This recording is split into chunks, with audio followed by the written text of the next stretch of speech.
Good afternoon. Good afternoon.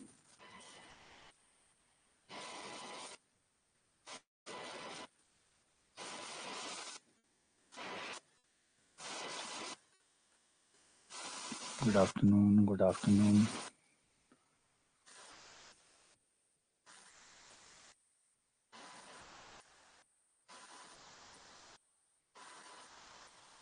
Very good afternoon. हाँ, मैं वो बजट ही देख रहा था आज। बजट देख रहा था, समीक्षा मैं भी कर रहा था अपने स्तर पे, और लग रहा है कि भाई नया मुख्यमंत्री जब बना है तो कुछ तो बदलाव आएंगे आएंगे। कुछ चीज़ें हम जो है वो प्रॉपरली देखेंगे, क्योंकि जब नया मुख्यमंत्री बनता है, कोई भी चीज़ हो, जब कोई नया पदाधिकारी आता है, तो जब नया पदाधिकारी होता है तो वो उसमें बदलाव की बहुत सारी संभावनाएं रहती है। वो चीज़ों को ठीक करना चाहता है, वो अपने आप को साबित करना चाहता है कि वो ज़्यादा बढ़िया काम कर सकता है। शुरुआत में वो करता है, धीरे-धीरे तो राजनीति अपने आप ही सबको लपेटे में ले लेती है। लेकिन शुरुआत में वो इस बात को अपने आप को साबित करना चाहता है कि भई मैं एक बढ़िया प्रशासक हो सकता हूँ, मैं एक अच्छा विकल्प हो सकता हूँ, और जिसको मुझे चुना गया है, मैं अपने आप को सही साबित करूँगा। तो उम्मीद कर रहे हैं, क्योंकि जो चीज़ें कुछ चीज़ें जैसे ठीक लगी है, कुछ चीज़ें अभी देखा है 40% वाला रूल चेंज किया है, वो ज़रूरी भी था। और पहले तो इससे अच्छा तो ये होता कि दोनों भर्तियों को एक भर्ती बना देते तो बहुत अच्छा लगता। 2 पेपर को 1 पेपर कर देते तो वो ज़्यादा अच्छा रहता, बजाय 2 पेपर करवाने के। मैं तो उसका ही विरोधी हूँ कि 2 पेपर क्यों करवा रहे हो? 1 पेपर में ही दोनों क्यों नहीं करवा देते? बाकी सब भी तो करवाते हैं। बाकी सब लोग भी तो इतना सब कुछ करवाते हैं, तो आप भी ये करवा सकते हैं। क्यों राजस्थान जो है वो बाकी पूरे भारत से अलग क्यों चलता है? राजस्थान एकमात्र पूरे भारत से अलग क्यों चलता है? और भारत जो राजस्थान की तैयारी कर रहा है, उसको बाकी तैयारी में फ़ायदा मिलना चाहिए ना, बाकी और जगह। अब वो इतना राजस्थान जीके पढ़ता है कि और कुछ पढ़ ही नहीं पाता। इतना वो राजस्थान जीके पढ़ता है कि और कुछ पढ़ने के लिए उसके पास टाइम ही नहीं बचता। तो एक हमारी भर्ती भी बाकी कॉमन भर्तियों की तरह हो तो ज़्यादा अच्छा रहेगा, ताकि एक बच्चा अदर स्टेट्स के एग्ज़ाम भी हम लोग दे सकें, और एग्ज़ाम ही ना दे सके, उसकी तैयारी भी कर सके। अब उन लोगों का पेपर आता है एकदम तरीके का, हिंदी भी आती है थोड़ी-सी, इंग्लिश भी आती है, जीके भी आता है, जीएस भी आता है, मैथ्स भी आती है, सब कुछ एक मिक्स टाइप का एक बराबर प्रोपोर्शन में आता है। हमारे यहाँ कोई प्रोपोर्शन ही नहीं है। हमारे यहाँ मैथ्स का बच्चा हो, चाहे विज्ञान का हो, चाहे सामाजिक का हो, उसको भर-भर के जीके पूछा जाता है। तो कहीं न कहीं इसको लेके थोड़ा-सा, हाँ, जीके को सीमित करना चाहिए। आप 20 क्वेश्चन की एक लिमिट कर दो कि 20 क्वेश्चन पूछेंगे, इतना कर दो, ताकि फिर बच्चा अपना सब्जेक्ट, और वैसे भी आप खुद जानते हैं, अगर एक फर्स्ट ग्रेड का सिलेक्शन हो रहा है, तो उसका मैथ्स पढ़ाएगा ना वो क्लास के अंदर। क्लास के अंदर तो मैथ्स ही पढ़ाएगा। कितना जीके पढ़ा रहा है, पढ़ाने दोगे क्या आप उसको जीके? क्या उम्मीद करते हैं कि टीचर से आप जो मैथ्स का आज मैं हूँ, मैं अगर आपको जीके पढ़ाऊँ तो क्या आप सुनोगे? क्या आप सुनना चाहेंगे? जवाब है नहीं। तो इतना जीके भर-भर के देने का क्या मतलब है?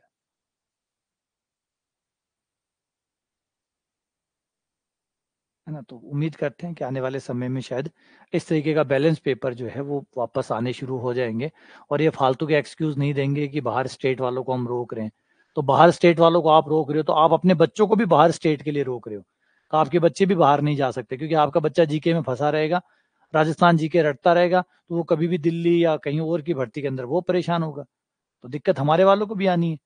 अगर आप बॉर्डर क्लोज कर रहे हो और आप ये कह रहे हो कि उधर वाला इधर नहीं आ सकता, तो इधर वाला भी तो उधर नहीं जा रहा ना। फिर तो इधर वाले भी तो रुक गए। उधर वाले तो इधर नहीं आएँगे, चलो मान लेते हैं। तो इधर वाले भी उधर नहीं जाएँगे। दिक्कत तो वही है, दोनों साइड से प्रॉब्लम आनी है। तो चलो, आज तो हमारा टॉपिक है वो है टाइप्स ऑफ फंक्शन। आज फंक्शन के प्रकार पढ़ेंगे। फंक्शन के, वैसे फंक्शन बहुत से प्रकार के होते हैं, लेकिन जो स्टैंडर्ड फंक्शन है, उनके बारे में बात करेंगे। जो स्टैंडर्ड है, जो पॉपुलर फंक्शन है, जो ज़्यादा लोकप्रिय है, उनके बारे में बात करेंगे। जैसे कांस्टेंट फंक्शन, आइडेंटिटी फंक्शन, है ना, greatest integer function, small integer function, near by function, modulus function, signum function, ठीक है, trigonometry function, hyperbolic function, exponential function, logarithmic function, square and square root function, cube and cube root function, और बहुत सारे कई और भी ढेर सारे फंक्शन है। इन सारे फंक्शन के बारे में थोड़ी सी इनकी शक्ल देखेंगे, और देखेंगे इनके ग्राफ कैसे होते हैं। इनके जो ग्राफ होते हैं वो कैसे होते हैं, मैंने हमें ग्राफ देखने हैं इनके कि ग्राफ कैसे होते हैं। और इनका प्रांत, अगर हमें रियल नंबर में से इनका प्रांत तय करना हो, तो इनका प्रांत क्या होगा। रियल नंबर में अगर इनका प्रांत तय करना हो, तो इनका प्रांत क्या क्या होगा, वो सब कुछ आज पढ़ने वाले हैं। ठीक है,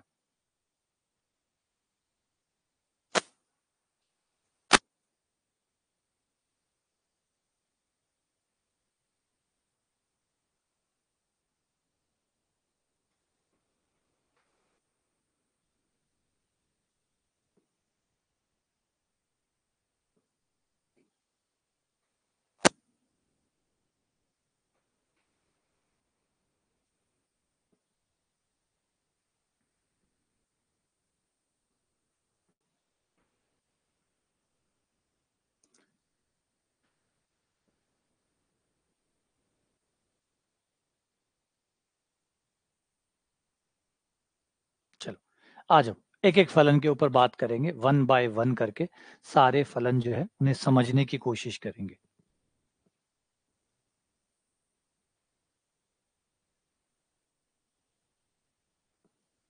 ठीक है, सबसे पहला आता है अचर फलन। सबसे पहले आता है अचर फलन, जिसे कांस्टेंट फंक्शन कहते हैं। कांस्टेंट फंक्शन, अचर फलन।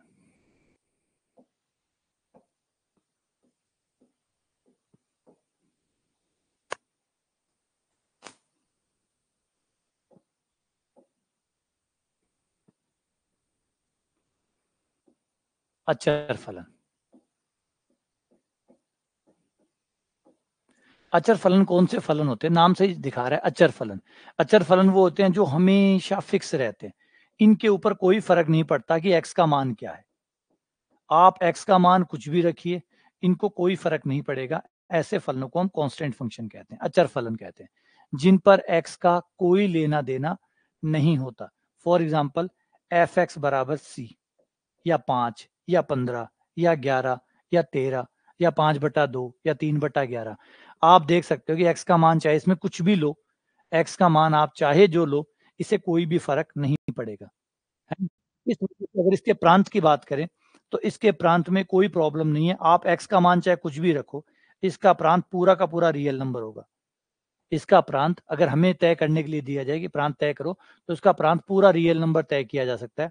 और इसका जो परिसर है उसमें सिर्फ 5 आएगा, क्योंकि परिसर में 5 के अलावा कुछ आएगा नहीं, क्योंकि इसमें चाहे कुछ भी रखो, आना तो हर बार 5 ही है, आना तो हर बार 5 ही है, तो परिसर 5 ही आएगा। समझ रहे, आप चाहे कुछ भी रखें आपके प्रांत में से, ये आपका प्रांत आर, ये आपका परिसर।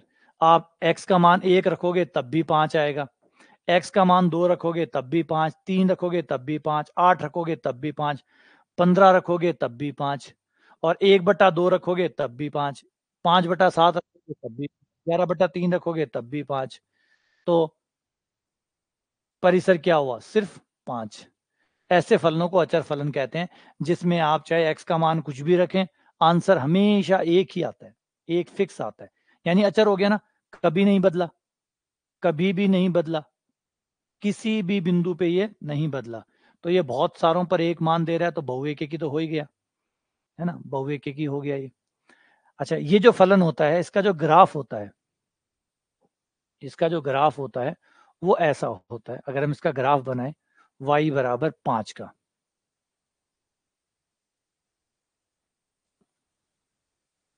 तो ये इसका ग्राफ होगा। देखो ये इसका ग्राफ है। ये ग्राफ इसका क्यों है, क्योंकि x का मान चाहे आप कुछ भी रखिए, x का मान चाहे आप कुछ भी रखिए, आंसर हर बार 5 ही आएगा। फलन का मान हमेशा 5 ही आता रहेगा, कोई फर्क ही नहीं पड़ेगा कि आप x का मान क्या रख रहे हैं। आप x का मान इसमें चाहे कुछ भी रखिए, कोई फर्क नहीं पड़ेगा। आप जो भी x का मान रखेंगे, मान लो आपने x का मान 1 रखा तब भी 5, 2 रखा तब भी 5, 3 रखा तब भी 5, 4 रखा तब भी 5, यानी हर x के मान के लिए 5 ही आता रहेगा, है ना। इस तरफ तो हम x के मान ले रहे हैं, इधर x के मान आएंगे, और इधर हमारे फलन के मान आएंगे, एफ एक्स के मान।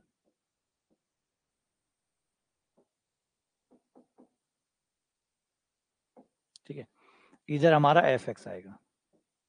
तो आपने x का मान 1 रखा तब भी 5, 2 रखा तब भी 5, 3 रखा तब भी 5, 4 रखा तब भी 5, 5 भी रखा तब भी 5, 5 के बाद भी कुछ भी रखा तब भी 5, यानी आपका फलन का ग्राफ एक सीधी रेखा आएगा पैरेलल टू एक्स एक्सिस, क्योंकि ये इस बात को समझा रहा है कि फलन का मान कभी बदल ही नहीं रहा, फलन का मान कभी नहीं बदल रहा। आप एक्स चाहे कुछ भी रखो, फलन फिक्स है और वही चले जा रहा है, उसी में ही चले जा रहे हैं, ना कम हो रहा है ना ज्यादा हो रहा है। क्योंकि कम ज्यादा होता तो फलन का ग्राफ ऊपर या नीचे यूं यूं जाता। इसका मतलब है कि एक्स के मान के साथ फलन का मान कम ज्यादा हो रहा है।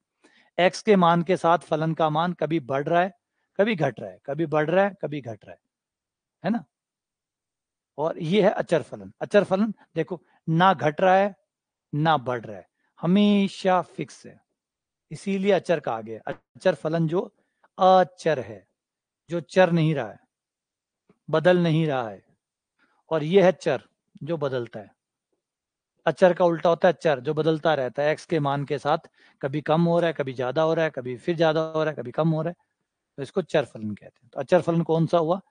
बाय डेफिनेशन ऐसा फलन जिसके बराबर में कांस्टेंट हो, ऐसे फलन को अचर फलन कहते हैं। इसका प्रांत आर होता है, एक्स के मान चाहे कुछ भी रखो इसको कोई प्रॉब्लम नहीं है, इसका प्रांत पूरा आर होता है, ठीक है। और परिसर में केवल वो एक ही आंसर आता रहता है, उसके अलावा कुछ और होता नहीं है। परिसर में वही आता रहता है, जैसे इसमें 5 आ रहे तो 5 आता रहेगा, या सी है तो जो भी बराबर में है बस वही आता रहेगा, तो ये इसका परिसर होगा। तो ये हमारा कहलाता है पहला फलन। अब चलते हैं दूसरे फलन की तरफ। फलन नंबर 2, सेकंड फलन, जिसका नाम है तत्समक फलन। तत्समक फलन, identity function. Identity function, identity function आपका तब होता है जब एफ एक्स बराबर एक्स हो, एफ एक्स बराबर एक्स हो। इस फलन को तत्समक फलन कहते हैं। जो रखोगे वही मिल जाएगा, जो रखोगे वही मिल जाएगा, सेम टू सेम एग्जैक्टली वही देगा, जो आप इसमें रखोगे वही आपको ये लौटा देगा। इस फलन को तत्समक फलन कहते हैं, कुछ भी बदल के नहीं देता, जो आप इसे देते हो यही आपको वापस पकड़ा देता है। आपने एक दिया ये एक दे देगा, आप दो दोगे ये दो दे देगा, ये कुछ भी नहीं बदलेगा। तो देख सकते हो इसके अंदर, आपने एक दिया इसने भी आपको एक लौटा दिया, आपने दो दिया इसने दो लौटा दिया, आपने तीन दिया इसने तीन लौटा दिया, आपने चार दिया इसने चार लौटा दिया, आपने 5 दिया इसने 5 लौटा दिया। आप जो दे रहे हो एग्जैक्टली वही ये आपको लौटा रहा है, जो आप दे रहे हो वही लौटा रहा है। इसका नाम होता है आइडेंटिटी फंक्शन, तत्समक फलन, आइडेंटिटी फंक्शन या तत्समक फलन।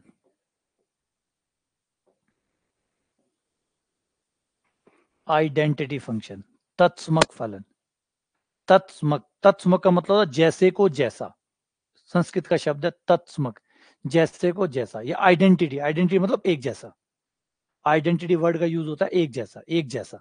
तो जैसा था वैसा मिल रहा है, ठीक है ना, कुछ भी नहीं बदल रहा। तो अगर यहाँ पे अगर हम देखें तो जो प्रांत होगा, जो प्रांत होगा इसे कोई प्रॉब्लम नहीं है, इस फंक्शन को कोई प्रॉब्लम नहीं है। आप एक्स का मान चाहे कुछ भी रखो, इसमें ना तो कोई बट्टा है ना कोई लोग है ना कोई अंडर रूट है, और ना कोई और कोई ऐसी परेशानी है, दिक्कत है जिससे एक्स का मान रखने पर ये एक्स का मान नहीं लेगा या वो नहीं लेगा। ये बंदा सहर्ष सारे एक्स के मान लेगा, क्योंकि किसी भी एक्स के मान पे इसको कोई प्रॉब्लम नहीं आएगी। तो इसका प्रांत जो है वो पूरा का पूरा रियल नंबर होगा, इसका प्रांत पूरा का पूरा रियल नंबर होगा। और परिसर, जो प्रांत रखोगे वही सब कुछ मिलने वाला है, तो परिसर भी क्या हो गया, पूरा का पूरा आर हो गया। और वो आपको यहाँ पे साफ दिख रहा है, वो एकदम साफ दिख रहा है,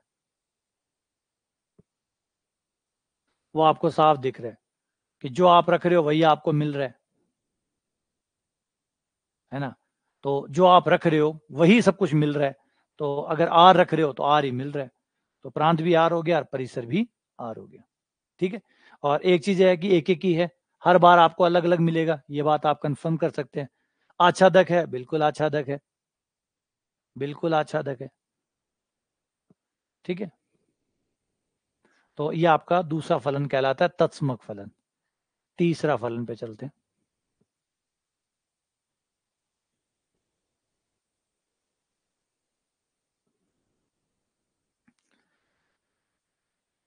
modulus function, mode function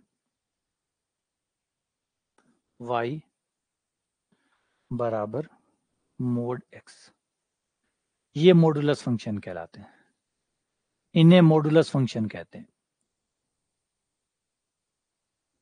modulus function या मापांक फलन, मॉडुलस फंक्शन या मापांक फलन, कल ही देखा था इनको अपन ने।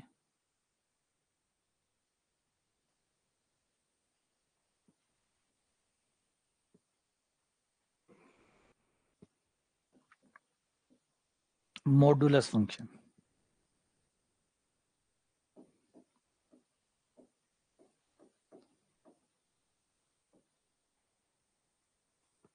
मॉडुलस फंक्शन एफ एक्स बराबर मोड एक्स,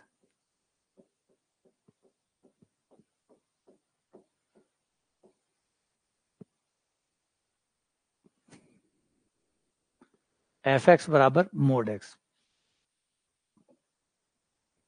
वो तो देखो एक्चुअली क्या होता है, जब तक प्रांत और परिसर ना देना तो आप एक एक के आच्छादक चेक कर ही नहीं सकते, तो इसलिए इसके पीछे जाओ ही मत एक एक के आच्छादक पे, क्योंकि हमें पता है कि एक ही फलन जो है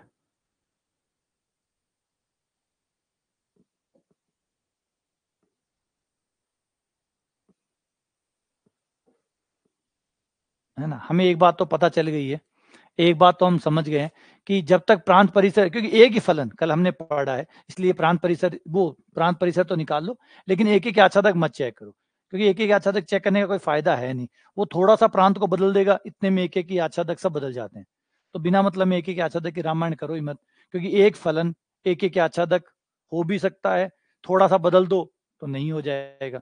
ये कल हमने पढ़ा है, कल सारी चीजें देखी थी हमने कि एक एक के आच्छादक प्रांत सह प्रांत पे भी डिपेंड करता है। अगर आपने थोड़ा सा प्रांत को बदल दिया या थोड़ा सा सह प्रांत को बदल दिया तो एक एक से बहु एक और बहु एक से एक हो जाता है। तो इसलिए ये पढ़ना बेकार है कि फलन एक है। आज आप इसको रट्टा मार लो कि ये एक है, आज आप इसको रट्टा मार लो कि ये एक है, कल इसके प्रांत और सह प्रांत चेंज कर दे तो ये बहु एक बन जाएगा, है ना। इन पे विश्वास मत करो, ये अस्थाई है, ये बंदे अस्थाई है, ज्यादा दिन विश्वास मत करिएगा इस पे। जैसे अभी जैसे मैंने थोड़ा सा क्लियर कर लेते हैं भाई, नहीं तो मुश्किल हो जाएगी, है ना। आ जाओ, कहीं आप लोग रट्टा मार लो मरवा दोगे फिर। देखो, इन पे विश्वास मत करना, ये आज आप इसको एक एक ही बोल रहे हो, ये इतने में बदल जाएगा। जैसे ये रहा, आप कह रहे हो कि सर ये एक एक ही है ना, क्योंकि इनके प्रांत परिसर जो है, प्रांत सह प्रांत है, उनको चेंज करते ही ये बाहर चले जाएंगे। आपने कह दिया ये आच्छादक है, आपने कह दिया ये आच्छादक है, और कोई भी ऐसा फलन बना दिया, कोई भी इसका प्रांत बना दिया, मान लो ए ये बना दिया, तो 1 2 3 से लेकर 1 2 3 और 4, अब ये लो, अब ये आच्छादक नहीं है। अभी हम इसको आच्छादक पकड़ के बैठे थे, अभी आच्छादक नहीं है, क्योंकि आच्छादक होने के लिए पहले आपको ये चीजें भी देखनी पड़ेगी, सवाल का प्रांत और सह प्रांत ये बदल देगा तो अच्छा खासा फलन आच्छादक से कहीं और चला जाएगा। इसलिए रट के मत बैठ जाना कि ये फलन तो हमेशा आच्छादक होता है ना, हमेशा आच्छादक होता है, वो मत कर देना। अब ये देखो ये आच्छादक नहीं है, क्यों नहीं है, क्योंकि 4 का कोई भी पूर्व प्रतिबिंब नहीं है, 4 का कोई भी पूर्व प्रतिबिंब नहीं है।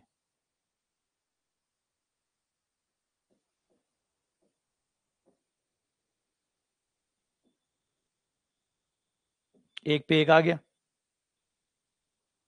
2 पे 2 आ गया, 3 पे 3 आ गया, 4 छूट गया, आच्छादक नहीं है। और अभी हम कह रहे थे आच्छादक है, तो इसलिए आच्छादक चेक ही ना करो, ऑन टाइम पर ही चेक करना। दिए गए प्रांत और दिए गए सह प्रांत जब वो दे फिक्स कर ले तब चेक करना, पहले चेक मत करो। पहले किसी भी फलन को ये मत बोलो कि ये एक एक होता है, ये आच्छादक होता है, क्योंकि वो एक एक आच्छादक कोई नहीं होता, कोई भी ऐसा नहीं है जो हमेशा एक एक आच्छादक रह जाएगा। वो प्रांत और परिसर चेंज हो जाएंगे तो वो अपने आप चेंज हो जाएगा, प्रांत और सह प्रांत के बदलते ही वो चेंज हो जाता है। तो बिना मतलब में उसका ढोल पीटना बेवकूफ़ी है कि भाई वो एक एक ही है, कोई भी एक एक, ये नियम है, इस नियम के बस में क्या है बेचारे के, ये तो सिर्फ नियम है, ये फलन नहीं है, ये फलन का नियम है। और नियम के साथ प्रांत और सह प्रांत, ये तीनों डिटेल जब तक आपको नहीं मिल जाती, इन तीनों से आपको फैसला करना होता है, इन तीनों को लेकर फैसला करना होगा कि एक एक आच्छादक है या नहीं है। सिर्फ नियम देख के मत कहना, कभी अगर आप डॉक्टर के पास जाते हो सोनोग्राफी करवाने या MRI करवाने के लिए, अगर आपने करवाई हो कभी भी, या अपने परिवार में किसी व्यक्ति की सोनोग्राफी करवाई हो जिसे अल्ट्रासाउंड कहते हैं, अगर आप लोगों ने करवाई हो तो नीचे एक छोटी सी लाइन लिखी होती है, एक छोटी सी लाइन लिखता है। वो क्या लिखता है? वो कहता है उसको जो भी रिजल्ट जो मैंने ऊपर दिए हैं, जो ऑब्जर्वेशन मैंने किए हैं, उसको आप बाद में क्लिनिकली कोरिलेट करें। क्लिनिकली कोरिलेट का मतलब है फिर उसके बाकी टेस्ट जो क्लिनिकली, जो ब्लड टेस्ट है या यूरिन टेस्ट है या और कोई जो टेस्ट होने, वो टेस्ट करो और दोनों को मिला के रिजल्ट बनाओ। ये मेरा एक ऑब्जर्वेशन है, ये मेरे साइड का एक ऑब्जर्वेशन है। ये गलत भी हो सकता है, ये सही भी हो सकता है। इस ऑब्जर्वेशन को अपने पास में रखो, जैसे नियम है, ये एक ऑब्जर्वेशन है। उसके बाद में है ना लिखा हुआ रहता है, चलो पढ़ो उसको। उसका क्या मतलब होता है? उसका मतलब होता है डॉक्टर ने ये कहा है कि भाई मैंने देख लिया और मुझे ये ऑब्जर्वेशन मिले हैं, लेकिन ये ऑब्जर्वेशन सही है या गलत है इसके लिए आपको एक बार और करना होगा। आप इसे क्लिनिकली, मतलब और जो इसके साथ के जुड़े हुए टेस्ट होते हैं, ब्लड है, यूरिन है या और टेस्ट है, वो करवाइए और फिर दोनों की रिपोर्ट को एक साथ मिला के नतीजे पे पहुंचिएगा, तो आप सही नतीजा निकाल पाएंगे। वैसे ही ये बात है, नियम सिर्फ एक ऑब्जर्वेशन है, ये दूसरा है, ये तीसरा है, तीनों मिलाकर ही तय होगा कि एक एक आच्छादक है या नहीं। ठीक है ना, तीनों मिला के तय करिएगा, वरना ये अर्ध सत्य है। अब कई लोग होते हैं सोनोग्राफी देखते हैं और सोनोग्राफी देखते कहते ये देखो सोनोग्राफी में आ गया, सोनोग्राफी में आ गया। सोनोग्राफी में कभी कुछ नहीं आता, सोनोग्राफी में कभी कुछ नहीं आता, वो सिर्फ उसका एक ऑब्जर्वेशन आता है। जब आप सोनोग्राफी कराते हैं, अल्ट्रासाउंड कराते हैं, पढ़ लो कहीं से भी, XYZ जहां भी आपने सोनोग्राफी कराई हो किसी की, पढ़ लेना, साफ नीचे ये बात लिखी होती है कि कोरिलेट करना पड़ेगा। मतलब मेरा ऑब्जर्वेशन ये है, इसको पुख्ता करने के लिए आपको और टेस्ट करवाने होंगे और क्लिनिकली टेस्ट करवाने होंगे, ताकि दोनों को मिला के पता किया जा सके, है ना। और हम कहते हैं डॉक्टर ने बता दिया कि ये बीमारी है। कैसे बता दिया? वो तो कह रहा है कि और टेस्ट कराओ। वो कह रहा है मेरा ऑब्जर्वेशन, मुझे लग रहा है कि एक एक की है, मुझे लग रहा है। वो ये नहीं कह रहा कि है, वो कह रहा है मुझे लग रहा है, प्लीज आप एक बार प्रांत और सह प्रांत और देख लीजिए कि जो मुझे लग रहा है वो सही है या नहीं है। ठीक है ना, वो ऐसे कहना चाहता है बेचारा, है ना। डॉक्टर जो आपसे कहना चाहता है वो ऐसे कि मुझे लग रहा है, अब आप और टेस्ट करवा लीजिए ताकि पुख्ता हो जाए। तो ये हमारा मोड फंक्शन है। अब मोड फंक्शन ऐसे ऐसे कैसे आ गया? ये जो मोड फंक्शन है, ये ऐसे ऐसे क्यों आ गया? ऐसे ऐसे इसलिए आ गया ये, क्योंकि मोड में क्या होता है कि जब आप माइनस का डालते हैं, जब आप इसमें माइनस का डालते हैं तो ये उसे प्लस कर देता है। जैसे आपने इसमें माइनस का 2 डाला, आपने इसमें माइनस का 2 दिया, ये रहा। जैसे ही माइनस का 2 रखा, माइनस के 2 पे ये क्या कर देगा? प्लस का 2, तो इसने +2 कर दिया।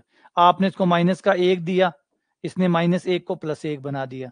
आपने इसको माइनस का 3 दिया, इसने आपको +3 दे दिया। अब प्लस के 1 पे भी क्या देगा? प्लस के 1 पे भी 1 ही देगा, प्लस के 2 पे भी 2 देगा, प्लस के 3 पे भी 3 देगा, प्लस के 4 पे भी 4 देगा। तो देखो आप कि +1 पे भी इसने 1 दिया था और -1 पे भी 1 दिया था। तो इसलिए इसका शेप क्या हो गया? वी शेप हो गया। इसका जो शेप है ऐसे, है ना। एक बात आप समझ रहे हैं, एक गौर कर रहे हैं कि बहुत कुछ है जो सीखने के लिए बाकी होता है।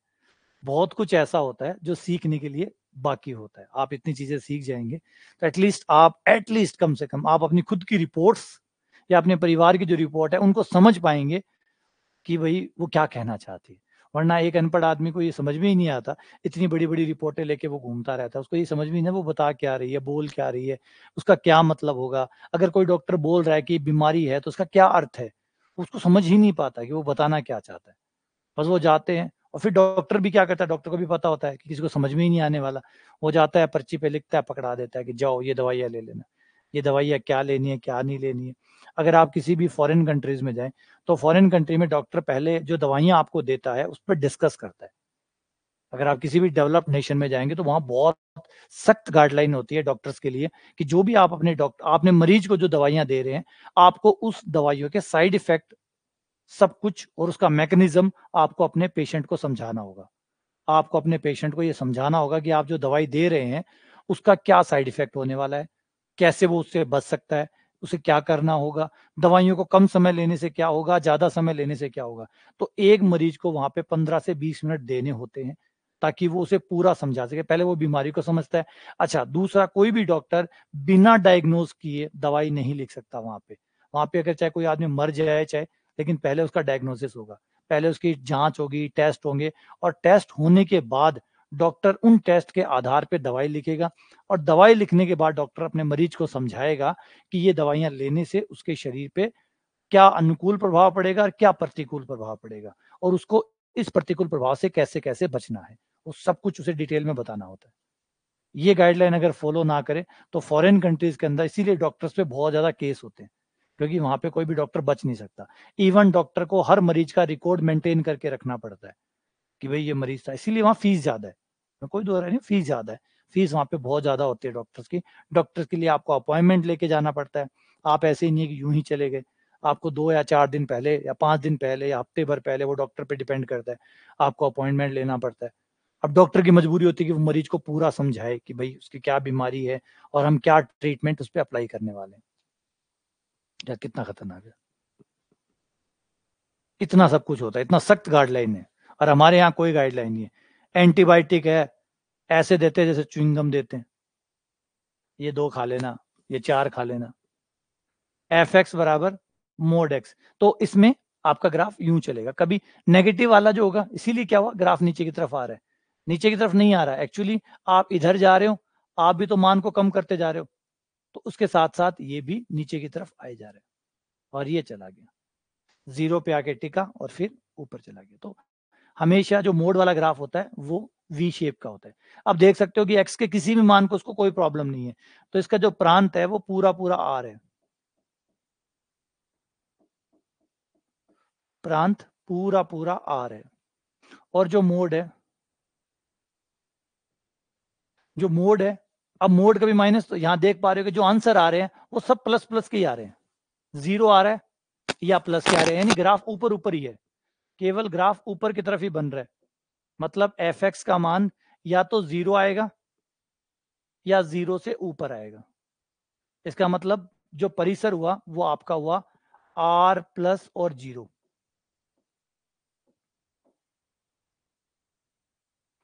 आर प्लस और 0, ये आपका परिसर हुआ इसका, ये प्रांत और ये परिसर। 0 भी शामिल है, 0 भी शामिल है।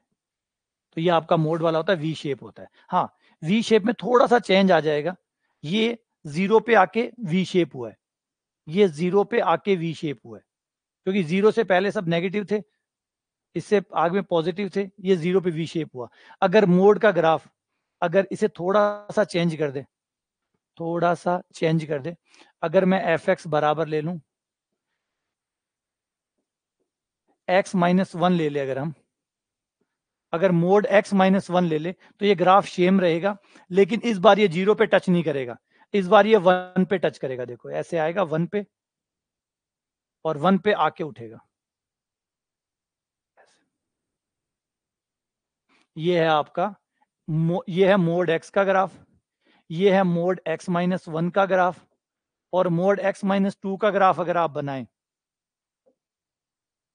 x माइनस टू का, तो वो 2 पे जाके मुड़ेगा, ये 2 तक आएगा, जैसे प्रकाश की किरण, ये 2 पे, और फिर 3 वाला 3 पे आएगा, ये 3। आपने गौर किया, प्रकाश भी तो ऐसे ही आता है, प्रकाश भी तो ऐसे आता है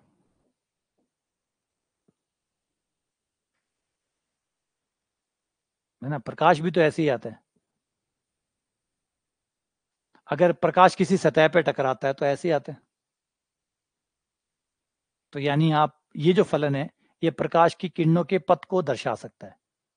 यह फलन प्रकाश की किरणों के जो पथ है उस पथ को दर्शा सकता है। प्रकाश की कोई भी एक किरण, प्रकाश की कोई भी एक किरण अगर धरातल पे किसी बिंदु ए पर टच करती है या टकराती है, तो इसका मतलब है उस किरण का पथ मोड x माइनस ए होगा। सही है गलत है? अगर कोई प्रकाश की किरण धरातल पे किसी बिंदु ए पर टकराती है तो उसका पथ होगा मोड एक्स माइनस ए। आई और उड़ गई, है ना? ये रिफ्लेक्शन हो गया, प्रकाश की किसी किरण का रिफ्लेक्शन हो गया। ठीक है ना? चलो आगे बढ़ते हैं अगले फलन की तरफ। अगला फलन हमारा होता है 3 खास फलन, 3 कमाल के फलन। सबसे पहले महत्तम पूर्णांक फलन। महत्तम पूर्णांक फलन जिसे आप सेलिंग फंक्शन कहते हैं, y बराबर सेलिंग फंक्शन।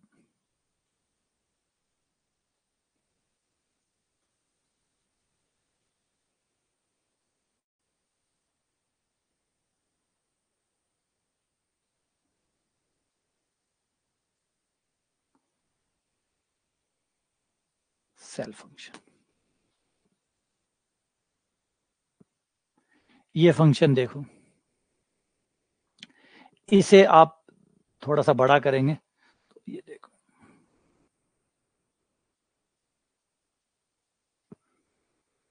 ये सीढ़ियों वाला फलन है, सीढ़ियों वाला।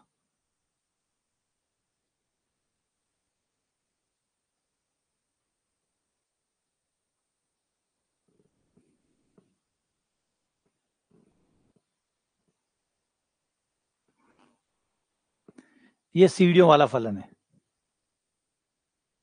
इसे सेलिंग फंक्शन कहते हैं। सेलिंग फंक्शन या फिर महत्तम पूर्णांक फलन कहते हैं। महत्तम पूर्णांक फलन क्या होता है? ये इंग्लिश में सेलिंग कहते हैं, हमारे यहाँ महत्तम पूर्णांक फलन कहते हैं इसको। कैसे काम करता है, क्या होता है, सारी बातें सुनो।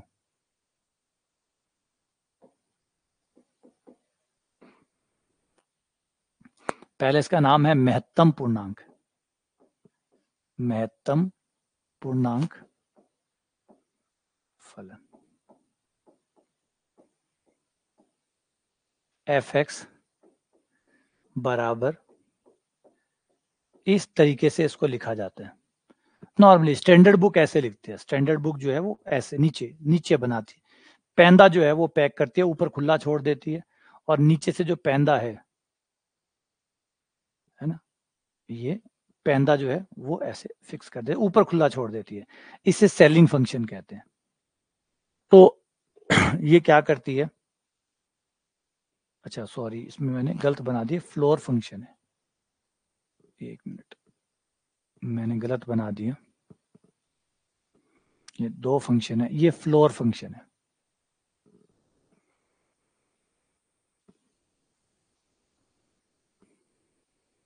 ये 3 फंक्शन है,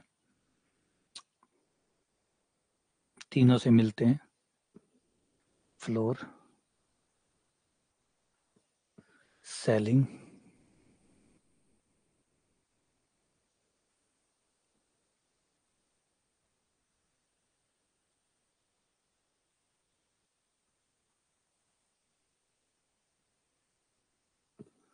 और एक और है राउंड फंक्शन।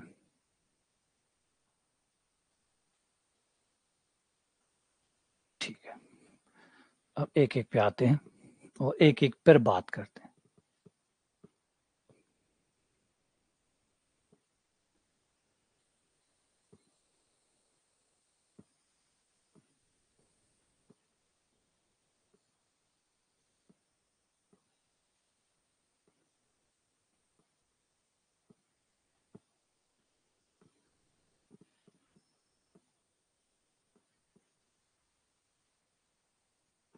देखो इन दो को एक बार मैं बंद कर देता हूं, सिर्फ फ्लोर फंक्शन को देखो, ये आपका फ्लोर फंक्शन है।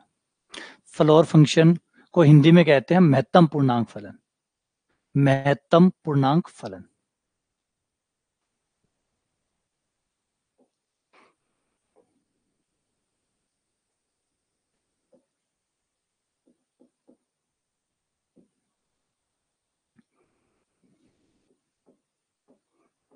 महत्तम पूर्णांक फलन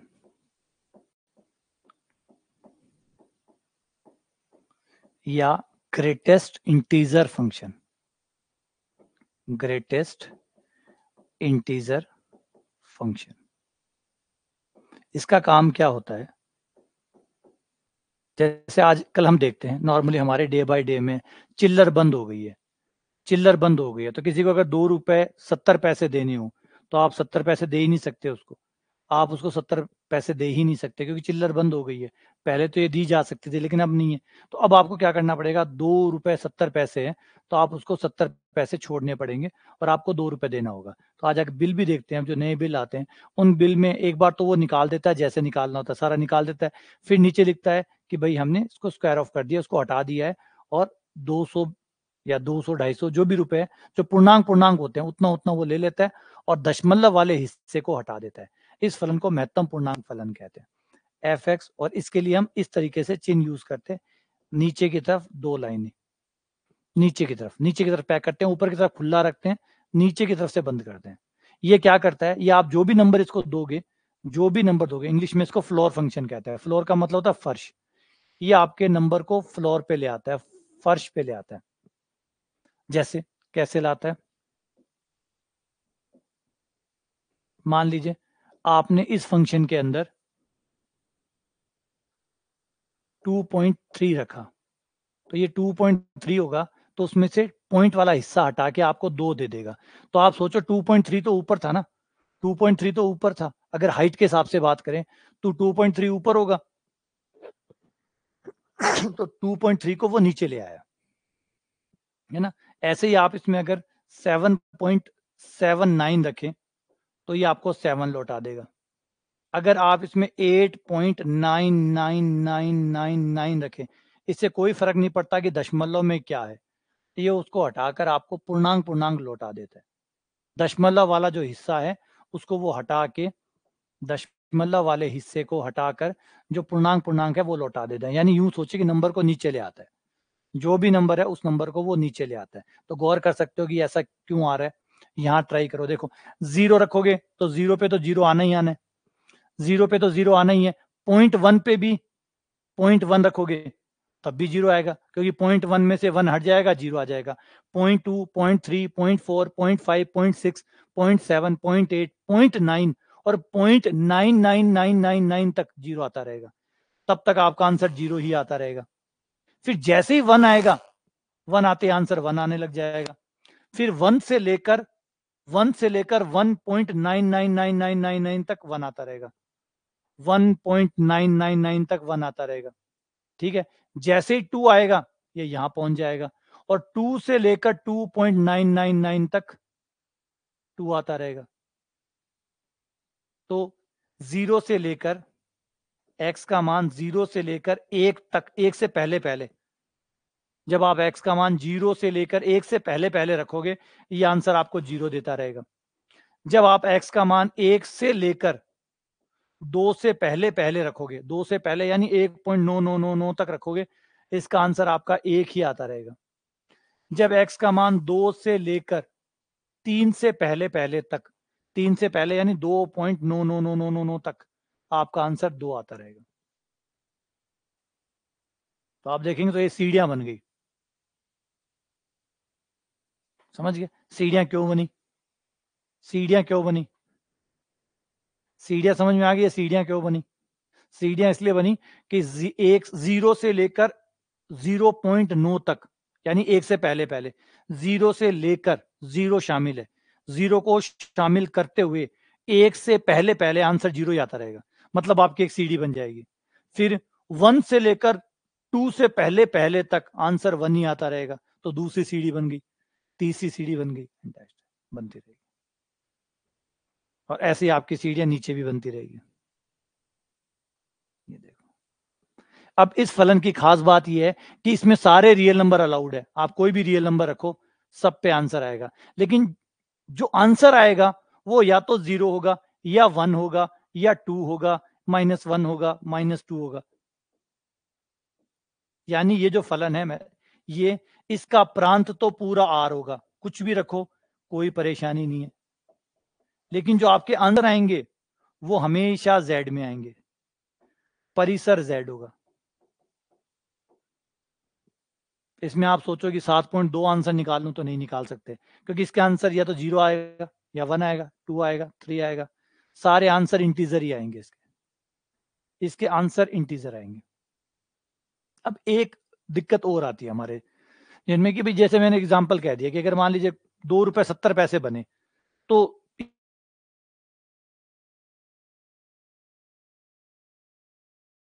70 पैसे 3 दे, 3 दे, 3 लूंगा मैं, तो ऊपर वाला भी तो ले सकता है ना, कोई जरूरी नीचे वाला ही पूर्णांक ले। तो इसी के लिए एक और फंक्शन है जिसको कहते हैं सेलिंग फंक्शन, जो नंबर को ऊपर ले जाएगा, ऊपर वाले पूर्णांक पे ले जाएगा। जैसे 2.70 है, 2.70 को आप नीचे भी ला सकते हैं, नीचे वाला पूर्णांक हुआ 2, एक हो सकता है आप उसे ऊपर वाले पे ले जाएं, तो एक हो गया। इसी का भाई एक और है, सेम इसी का एक भाई और है, जिसका नाम है सेलिंग फंक्शन या smallest integer function, smallest integer function, या जिसको सेलिंग फंक्शन कहते हैं। और इसको हम दर्शाते इस तरीके से कि इस बार ब्रैकेट की दिशा ऊपर रखते हैं, मतलब अब ये आपके नंबर को ऊपर उठा देगा, ये आपके नंबर को ऊपर उठा देगा। तो दोनों में क्या फर्क है, बस ये क्या करता है, 2.7 जब आप इसमें देते हो तो ये आपको 2 देगा, ये 2 देगा, और ये क्या करेगा, ये दुकानदार को खुश करेगा, ये ग्राहक को खुश करता है, वो दुकानदार को खुश करता है, बस इतना फर्क है। एक ग्राहकों के लिए बनाया गया फलन है, एक दुकानदारों के लिए बनाया गया फलन है। ये तो है ग्राहकों वाला, और ये दूसरे वाला बनाया गया दुकानदारों के लिए।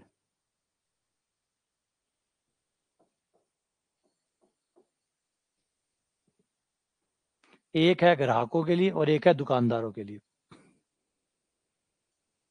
तो क्या फर्क है दोनों में, एक जो है वो आगे वाला पूर्णांक देता है और एक पीछे वाला देता है।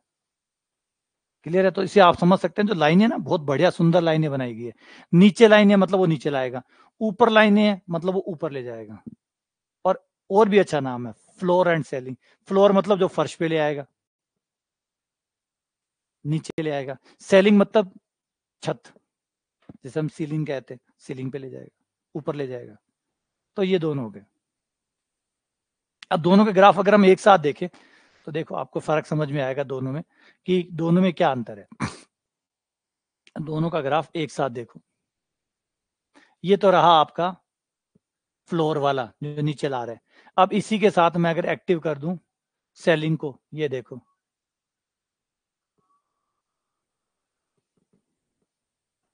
दोनों में गौर करो कि दोनों में क्या फर्क है। दोनों में फर्क ये है कि 0 से 1 के बीच में, 0 से 1 के बीच में, 0 से 1 के बीच में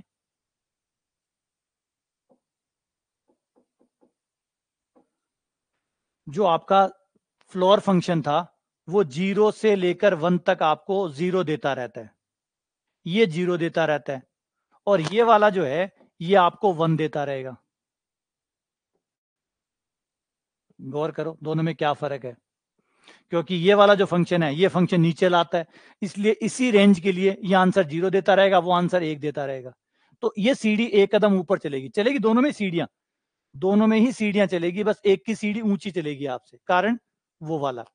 अगर आप x का मान 0 से लेकर 1 के बीच में रखते हो, अगर फ्लोर में रखोगे तो फ्लोर आपको हर बार 0 देता रहेगा, और इसी के लिए अगर आप इसे सेलिंग में रखते हैं, छत वाले फलन में रखते हैं, तो छत वाला फलन इसके लिए आपको हमेशा 1 देता रहेगा।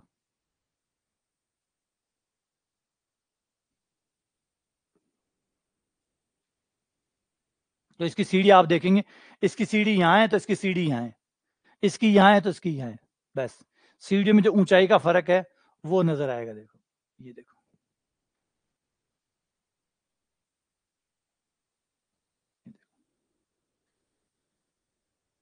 इसकी सीढ़ियां यहां, यहां, यहां,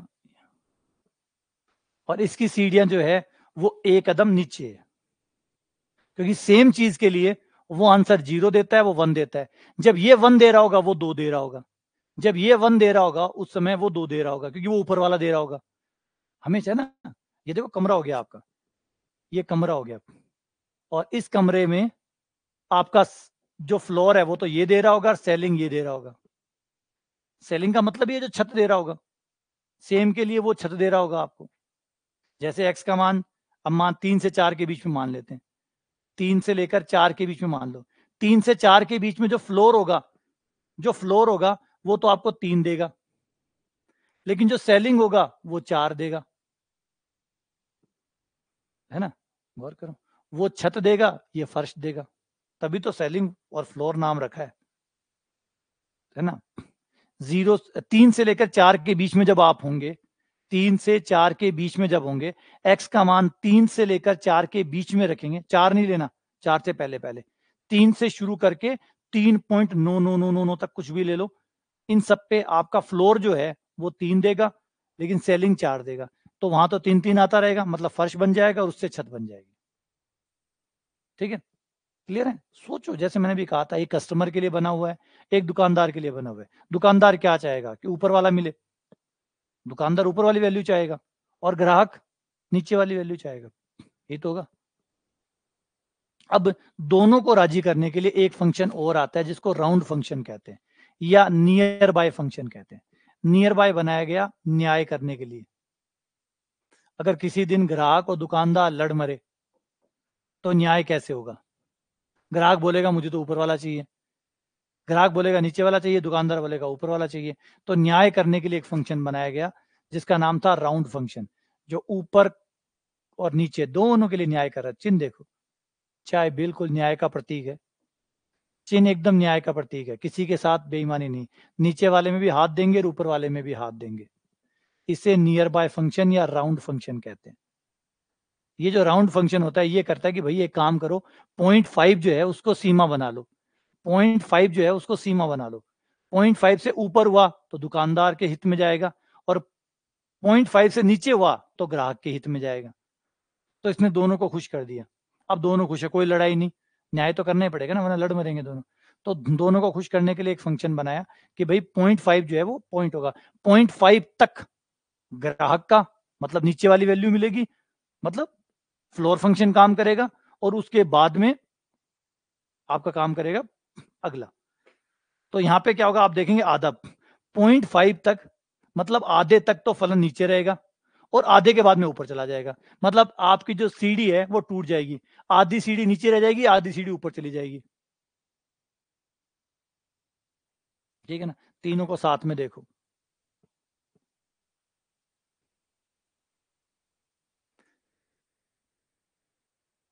पहले ये राउंड वाला फंक्शन है देखो, ये राउंड फंक्शन है, दिखने में सारे एक जैसे लगेंगे, लेकिन इसमें देखो, आधी सीढ़ी, देख रहे हैं, आधी सीढ़ी इसकी ले ली, आधी सीढ़ी इसकी ले ली। ये देखो, 0.5 तक सीढ़ी नीचे है, और 0.5 के बाद में सीढ़ी ऊपर चली गई। फिर ये वाली सीढ़ी जो हुआ करती थी उसकी आधी यहां रहेगी, आधी ऊपर चली गई, सीढ़ियां आधी आधी हुई है। दोनों को अगर साथ में देखना चाहो तो ये दिख जाएगा, ये देखो, देख रहे, आधी सीढ़ी ऊपर चली गई है, ये देखो, ये लाल वाली, ये आधी सीढ़ी ऊपर चली गई है, ये आधी सीढ़ी ऊपर, ये आधी सीढ़ी ऊपर, आधी सीढ़ी नीचे रह गई, आधे तक तो फ्लोर, आधे के बाद सेलिंग, तो आधी सीढ़ी उठकर ऊपर चली गई, तो इसको राउंड फंक्शन कहते हैं। ठीक है, तो ये 3 फंक्शन होते हैं, फ्लोर, सेलिंग और राउंड। तीनों का ही अपना अपना महत्व है, क्योंकि जैसे मैंने बताया कि आप कौन सा लेना चाहेंगे। कई बार आपको होता है कि नहीं मुझे अपर वैल्यू चाहिए, ठीक है, सेलिंग फंक्शन। आप बोले नहीं मुझे तो लोअर वैल्यू चाहिए, फ्लोर फंक्शन। बोला नहीं, आधे से पहले नीचे, आधे के बाद में ऊपर, राउंड फंक्शन। सब हो जाएगा, है ना। कानून भी अपना काम करेगा, ग्राहक भी अपना काम करेगा, ग्राहक का फायदा है वो फलन भी है, दुकानदार का फायदा हो वो फलन भी है, न्याय किया जा सके वो फलन भी है। आगे बढ़ते हैं अगले के ऊपर। अगला है एक fractional, fractional point function, fractional point function.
चलो यहाँ नाम नहीं है। इस फंक्शन का नाम होता है फ्रैक्शनल।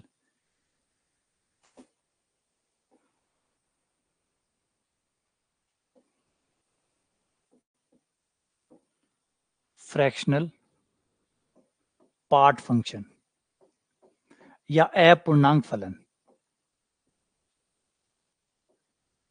Fractional part function.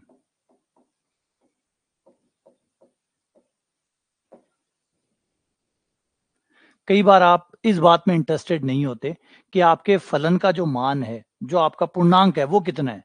आप इस बात में इंटरेस्टेड है कि दशमलव वाला भाग कितना था। अभी देखो तीनों ही फलन ने दशमलव वाले भाग को हटा दिया। किसी को भी दशमलव भाग वाले की भावनाओं की कोई भी मतलब नहीं था, अर्थ नहीं था कि भाई जो उसको कितना बुरा लग रहा होगा। देखो तीनों के तीनों लगे पड़े थे, तीनों के तीनों ही बुरी तरीके से दशमलव वाले भाग का अपमान कर रहे थे। चाहे अपने अपने तरीके से कर रहे हो, कस्टमर अपने हिसाब से कर रहा था, दुकानदार अपने हिसाब से कर रहा था, न्याय प्रणाली अपने हिसाब से कर रही थी, लेकिन दशमलव वाले भाग का बुरी तरीके से अपमान हो रहा था, है ना। तीनों ही फंक्शन में आपने देखा, तीनों ही फंक्शन ने दशमलव वाले भाग को बुरी तरीके से प्रताड़ित किया गया। तो एक फंक्शन बनाया जाए फ्रैक्शनल पार्ट के लिए कि भाई वो फ्रैक्शनल पार्ट को महत्व दे और पूर्णांक वाले पार्ट को हटा दे। इस बार एक फंक्शन आ गया जिसका नाम है फ्रैक्शनल पार्ट फंक्शन।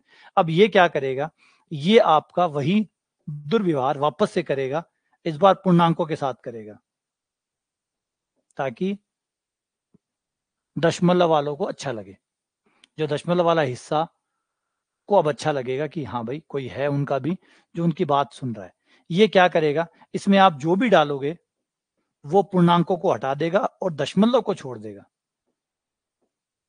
इसमें जो भी डालोगे वो ये नहीं देखेगा कि पूर्णांक कितना है, वो सिर्फ दशमलव दशमलव वाले हिस्से को लेके दे देगा।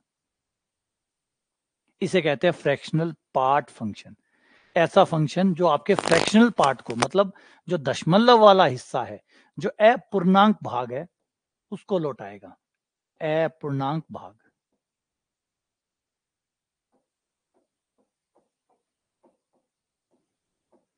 अपूर्णांक भाग, जो आपका अपूर्णांक भाग है, ये उसको लौटाएगा। जो भी आप इसे दोगे ये उसको सॉल्व में पूर्णांकों को गायब कर देगा। जो भी पूर्णांक है, कोई फर्क नहीं पड़ता कितना है। जैसे 299 तो 299.125 है, तो ये नहीं देखेगा कि कितने रुपए हैं, ये सिर्फ दशमलव वाले भाग को ही लौटाएगा, पूर्णांक वाला भाग, ठीक है, ये उसको हटा देगा। क्योंकि अगर पूरा पूरा पूर्णांक ही डाल दे तो पूर्णांक भी डाल दोगे, मान लीजिए आपने 2 डाल दिए, तो भी वो तो 2 के जो 0 0 वाले भाग है उसको देखेगा और आंसर दे देगा 0.00, 0.00, ठीक है ना। वो दशमलव, उसमें जो भी दशमलव वाला पार्ट है उसको देखेगा। थोड़े से नेगेटिव नंबरों के लिए आपको थोड़ा सावधान रहना पड़ेगा, क्योंकि नेगेटिव नंबरों में कोई भी नंबर जब होता है तो उस नंबर का मतलब ये होता है, जैसे 2.45 है तो 2.45 का मतलब हमारे लिए ये होता है कि ये 2 है प्लस 0.45 है। क्योंकि जो पूर्णांक पार्ट होता है उसकी खास बात होती है कि वो हमेशा धनात्मक होता है, यह हमेशा धनात्मक होता है। पूर्णांक पार्ट आपका शेषफल होता है। एक तरह से आपका जो पूर्णांक पार्ट होता है वो हमेशा शेषफल होता है। पूर्णांक जो बच जाता है, शेषफल जो होता है वही तो होता ही है। ये और है कौन, दशमलव वाला हिस्सा है कौन। गौर करो, अपने भाग को याद करो, अपने भाग को याद करो। दशमलव कब शुरू होता है, जब आपका भाग जाना बंद हो जाता है, कि अब आपका नंबर छोटा आ गया है, मतलब शेषफल आ गया है, और आप नहीं मानते कि ये शेषफल है। मैं नहीं मानता, मैं भाग और दूंगा। तो जब आप और भाग देने की जिद करते हैं तब आपका अपूर्णांक वाला भाग बनता है। तो जो फ्रैक्शनल पार्ट है वो तब बनता है जब आप जिद पे अड़ जाते हैं कि आज मैं तो उसको छोड़ूंगा ही नहीं, आज जान ले लूंगा मैं इसकी। तो जब आप जान लेने पे उतर जाते हैं तो फिर जो लास्ट में अंतिम समय जो आप उसमें भाग देते हैं जबरदस्ती वाला दशमलव लगा के, वो क्यों बना, वो वही है, वो कुछ और नहीं है। वो जो भी भाग आया वो एक प्लस शेषफल था आपका, लेकिन आपने शेषफल को नहीं माना और जिद के कारण आपने वो संख्या बना डाली, और वो शेषफल है, और शेषफल हमेशा धनात्मक होता है, तो वो हमेशा धनात्मक होना चाहिए, ठीक है ना। तो याद रखिए अपूर्णांक वाला भाग कुछ और नहीं है, अपूर्णांक वाला है वो आपका जिद वाला भाग, जो जिद के लिए दिया गया था कि आज तो मिटा दूंगा, छोड़ूंगा नहीं, आज नहीं बचेगा, बहुत दिन हो गए इसको। तो ये वो वाला भाग है, तो ये इसलिए धनात्मक रहना चाहिए। तो माइनस वाले में थोड़ी सी दिक्कत आती है। माइनस वाले में क्या दिक्कत आती है, अगर आप माइनस का 1.45 ले रहे हैं तो आप इसे ऐसे लिखेंगे जो कि मान्य नहीं होगा। 1.45 को आप लिखेंगे माइनस का 1 माइनस का 0.45, है ना, पूर्णांक और अपूर्णांक लिखेंगे तो ये माइनस में आ जाएगा, तो माइनस में नहीं चलेगा। माइनस में नहीं चलेगा तो आपको उसको लिखने के लिए थोड़ा सा क्रिएटिव होना पड़ेगा। -1.45 को आप लोग को लिखना होगा -2 प्लस 0.55। अब ये देखो, अब ये दशमलव वाला भाग प्लस का हो गया, तो इसका आंसर आएगा 0.55। बस माइनस वाले में थोड़ा सा सावधान होता है, माइनस वाले में आपको थोड़ा सावधान होना होगा, क्योंकि आपने सीधा उठाया तो ये माइनस का 0.45 आएगा और वो माइनस में आ नहीं सकता। या तो एक काम करो, आप एक बार माइनस में लिख लो, फिर उसको एक में से घटा के प्लस में बदल लेना, ऐसे भी कर सकते हो। एक बार तो जो माइनस का 0.45 आया वो लिख लो, चलो कोई बात नहीं, एक बार लिख लो, रफ में लिख लेना, किसी को दिखे नहीं, एक बार लिख लो, फिर बाद में एक में से घटा देना और फिर जो बचे वो लिख देना, और जो पीछे आपने लिखा उसको इतना बुरी तरीके से काटना कि किसी को दिखे नहीं, सिर्फ आपको ही पता हो कि आपने किया। ठीक है ना, सारे सबूत मिटा देने, ये कर सकते हो आप। ठीक है, क्लियर है। तो ऐसे ये काम करता है। तो आप देख सकते हैं कि आंसर हमेशा शेषफल कहां तक जा सकता है। ये जो भाग आप लगोगे, जो आप भाग दोगे, तो वो भाग के बाद जो भी नंबर, दशमलव के बाद जो भी नंबर बनेगा वो एक से छोटा ही होगा। वो नो नो नो 0.नो आ सकता है, इतने तो आ सकता है, एक से नीचे नीचे रहेगा। यानी इस केस में आप x का मान पूरा प्रांत रख सकते हैं, प्रांत पूरा r है, जो मन में आए वो रखो, ये किसी को मना नहीं करेगा। लेकिन आंसर जो आएगा वो आएगा 0 से लेकर 1 से पहले पहले, 0 से लेकर 1 से पहले पहले, 1 भी नहीं आएगा। इसका ग्राफ ऐसा होगा, जैसे आपने 1.1 रखा, 0 रखा, 0 आ गया, 1.1 रखा, 0.1 आ गया, 0.2 आ गया, 0.3 आ गया, 0.4 आ गया, तो 0.99 तक 0.99 आ गया। बस ऐसे चलेगा, फिर वापस से शुरू हो जाएगा। फिर आपने 1 रखा, 1 रखते ही 0, 1.1 रखते ही 0.1, 1.2 रखते ही 0.2, 1.3 रखते ही 0.3, 1.4 रखते ही 0.4, 1.999 पर 0.999 आ जाएगा। ये ग्राफ ऐसा चलता रहेगा। फिर 2 वापस रखोगे, 2 रखने पर फिर 0, 2.1 पर 0.1, 2 पर 0.2, 3 पर 0.3, 2.3 पर 0.3, 2.4 पर 0.4, 2.99 तक 0.99। बस ये लाइनें ऐसे चलती रहेंगी। और ये खाली डॉट क्यों बनाया, क्योंकि 2 वापस 1 पे 0 से यहाँ पे आ जाएगा graph, dot dot dot dot dot dot. फिर जैसे ही वापस से 1 पे आओगे फिर 0 हो जाएगा, और फिर बंदा फिर बढ़ना शुरू होगा। मतलब रात हो गई, सो गया, वापस 0 से स्टार्ट किया, फिर 0.9999 तक पहुंच के मैक्सिमम अर्जित करेगा, फिर 2 आते ही फिर 0 हो गया, फिर वापस, हर दिन यूं ही चलता जाएगा। और यही ग्राफ इसका कंटिन्यू बनता हुआ दिखाई देगा, ये ग्राफ, और यूं ही चलता रहेगा। क्लियर है, ठीक है, चलो आगे बढ़ते हैं। एक्सपोनेंशियल फंक्शन, एक्सपोनेंशियल फंक्शन, चरघातांकी फलन। चरघातांकी मतलब जैसे 2 की पावर x, 3 की पावर x, ये देखो एक्सपोनेंशियल फंक्शन 2 की पावर x, 2 की पावर x, ये है आपका 2 की पावर x। ये सबसे फास्ट होते हैं, भयंकर फास्ट होते हैं। ये दिखते हैं शुरुआत में स्लो हैं, के बाद ये जानलेवा है।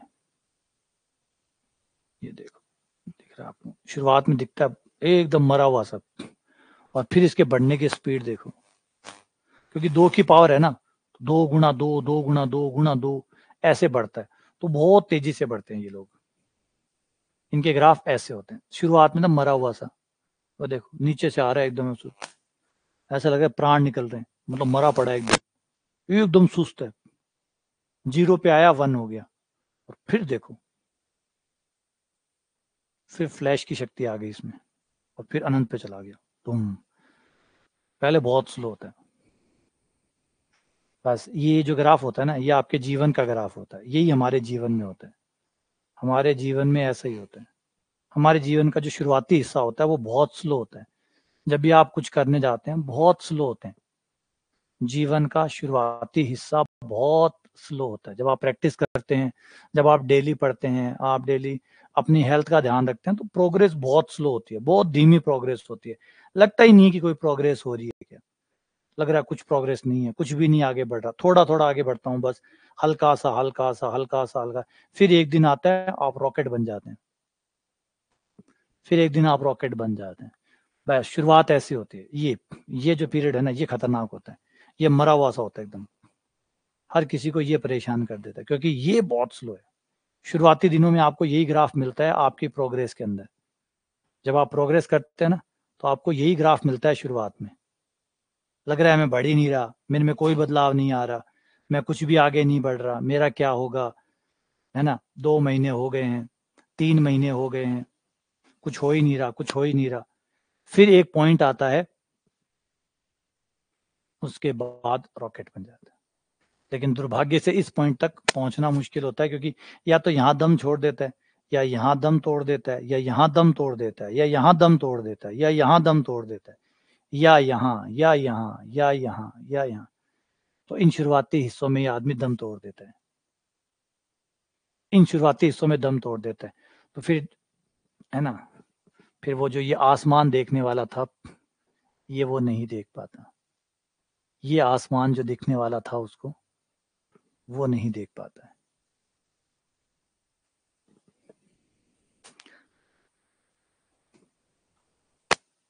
है ना।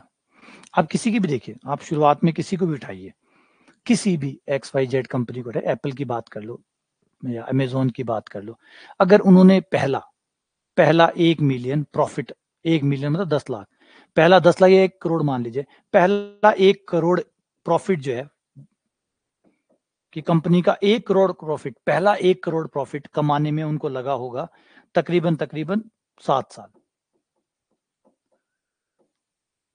7 साल उन्होंने काम करके पहला 1 करोड़ रुपए का प्रॉफिट कमाया होगा अपनी कंपनी से। पहले 7 साल लगे रहे और पहला प्रॉफिट आया होगा 1 करोड़ का। अब क्या लगता है अगले 1 करोड़ में कितना टाइम लगेगा? अगले 1 करोड़ में कितना टाइम लगेगा? तो आप देखेंगे कि अगला 1 करोड़ जो है वो अगले 2 साल में ही 1 करोड़ आ गया। ठीक है, समझने इस बात को। अगला 1 करोड़ अगले 2 सालों में आ जाएगा। अब 7 साल नहीं लगे, 7 साल बस पहली बार ही लगे थे, अगली बार 2 साल में 1 करोड़ आ जाएगा। अब क्या लगता है अगला 1 करोड़ कितने में आएगा? अगला 1 करोड़, अब आपको अजीब लगेगा, अगला 1 करोड़ आ जाएगा 6 महीने में। अगले 6 महीनों में 1 करोड़ आ जाएगा। अगला 1 करोड़, अगला 1 करोड़ 1 महीने में, अगला 1 करोड़ 1 महीने में, अगला 1 करोड़, उससे अगला 1 करोड़ 1 हफ्ते में आने लग जाएगा, उसका 1 करोड़ 1 दिन में आने लग जाएगा, फिर उसका भी 1 करोड़ 1 घंटे में आने लग जाएगा, और फिर अगला 1 करोड़ हर मिनट आने लग जाएगा, हर मिनट। ये होती है एक्सपोनेंशियल ग्रोथ।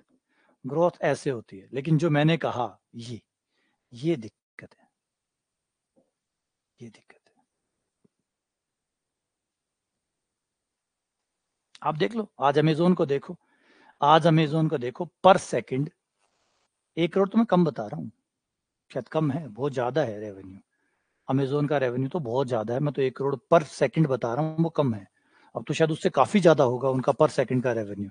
अगर आप जाके देखें तो आपको पता चलेगा कि पहले, आज जो वो हर सेकंड पैसे कमा रहे हैं, कल उसी 1 करोड़ को कमाने के लिए उनको 7 साल या 10 साल लग गए थे। 7 हो या 10 हो, ज्यादा ही हो सकता है, कम नहीं होगा, है ना। पहले 5 साल तो बताते हैं वो, पहले 5 साल जो थी भयंकर लॉस में थी।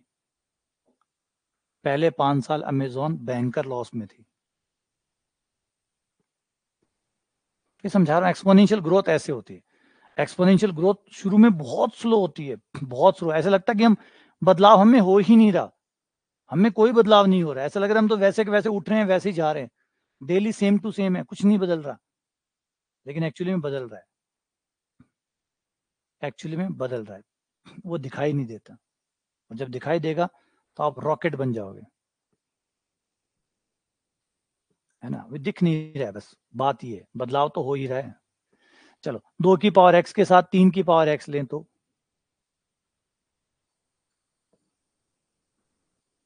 ये ग्राफ बहुत कुछ बताएंगे आपको। ये देखो, ये रहा,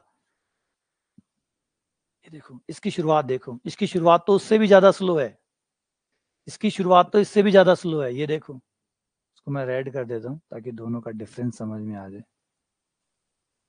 चलो ऑरेंज कर देता हूँ, ये अब देख रहे होंगे आपको। ये देखो, अब तो इसकी इस ऑरेंज वाले की तो रफ्तार और स्लो है, लग रहा है यार ये तो मर गया। ग्रीन वाला कम से कम जीवित तो था, सांस तो ले रहा था, ये तो सांस ही नहीं ले रहा। आगे देखो, आगे देखो, ये लो, अब फर्क देखो दोनों के बीच में, दोनों के बीच का फर्क देखो। जो शुरुआत में लग रहा था आपको कि ये धीमा है, वो अब तेज है। और अगर इसी को मैं 5 की पावर x से कंपेयर करवाऊं, या 9 की पावर x से कंपेयर करवाऊं, अब लो 9 की पावर x को देखो, देखो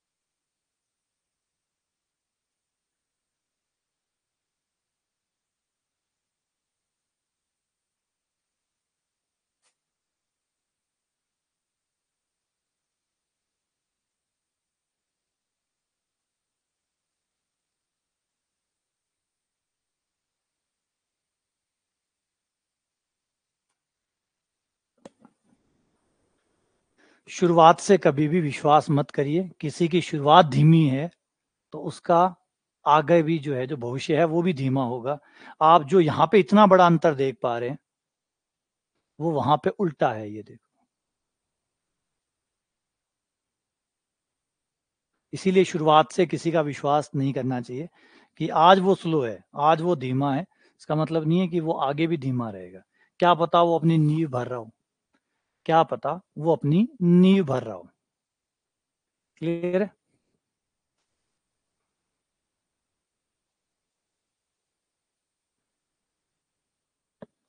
हाँ, चिता पे से उठ के जिंदा हुआ है ना। शुरुआत में देखो कितना भयानक था, शुरुआत इसकी इतनी स्लो थी, ऐसे लग रहा था कि ये उठेगा ही नहीं, है ना। यहाँ देखो तो ऐसे लगता ही नहीं है कि ये उठेगा।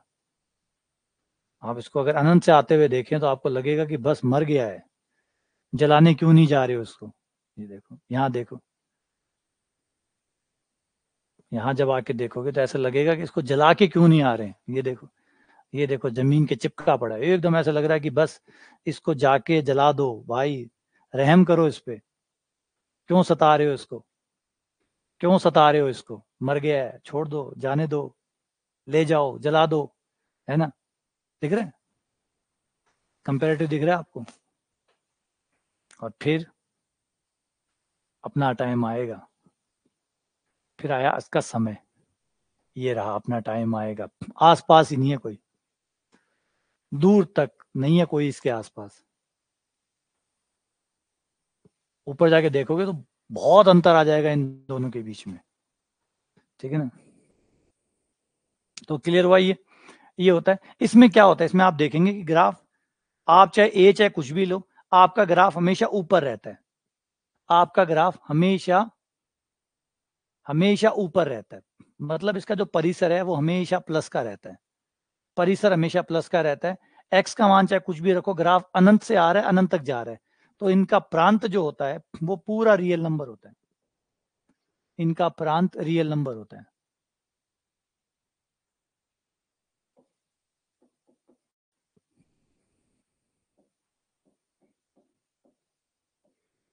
इनका प्रांत पूरा आर होता है और इनका जो परिसर है, परिसर आर प्लस होता है। सिर्फ प्लस प्लस के आंसर आते हैं, सिर्फ प्लस के आंसर आते हैं, सिर्फ प्लस के ही आंसर आते हैं।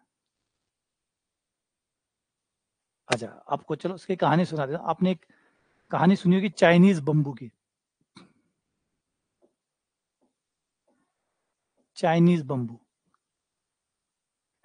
चाइनीज बम्बू जो होते हैं वो लंबे लंबे पेड़ होते हैं, बहुत लंबे पेड़, इतने लंबे पेड़ होते हैं कि इनकी हाइट लगभग, जब वो पूरे बढ़ जाते हैं तो इनकी हाइट 90 फीट होती है। 90 फीट।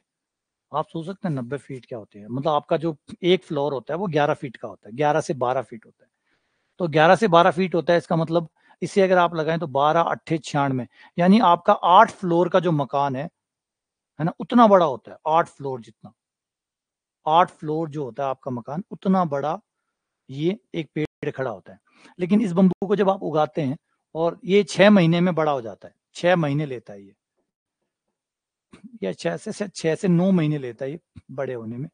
तो पहले शुरुआती महीने में अगर आप इसे देखेंगे तो ये अपने पूरा टाइम का, जो इसका टोटल टाइम होता है, मान लेते 9 महीने होता है, तो 9 महीने में से ये लगभग लगभग शुरुआती 6 महीने या 7 महीने अपने इस बात में खर्च कर देता है कि इसकी हाइट जो है वो दिखती नहीं है।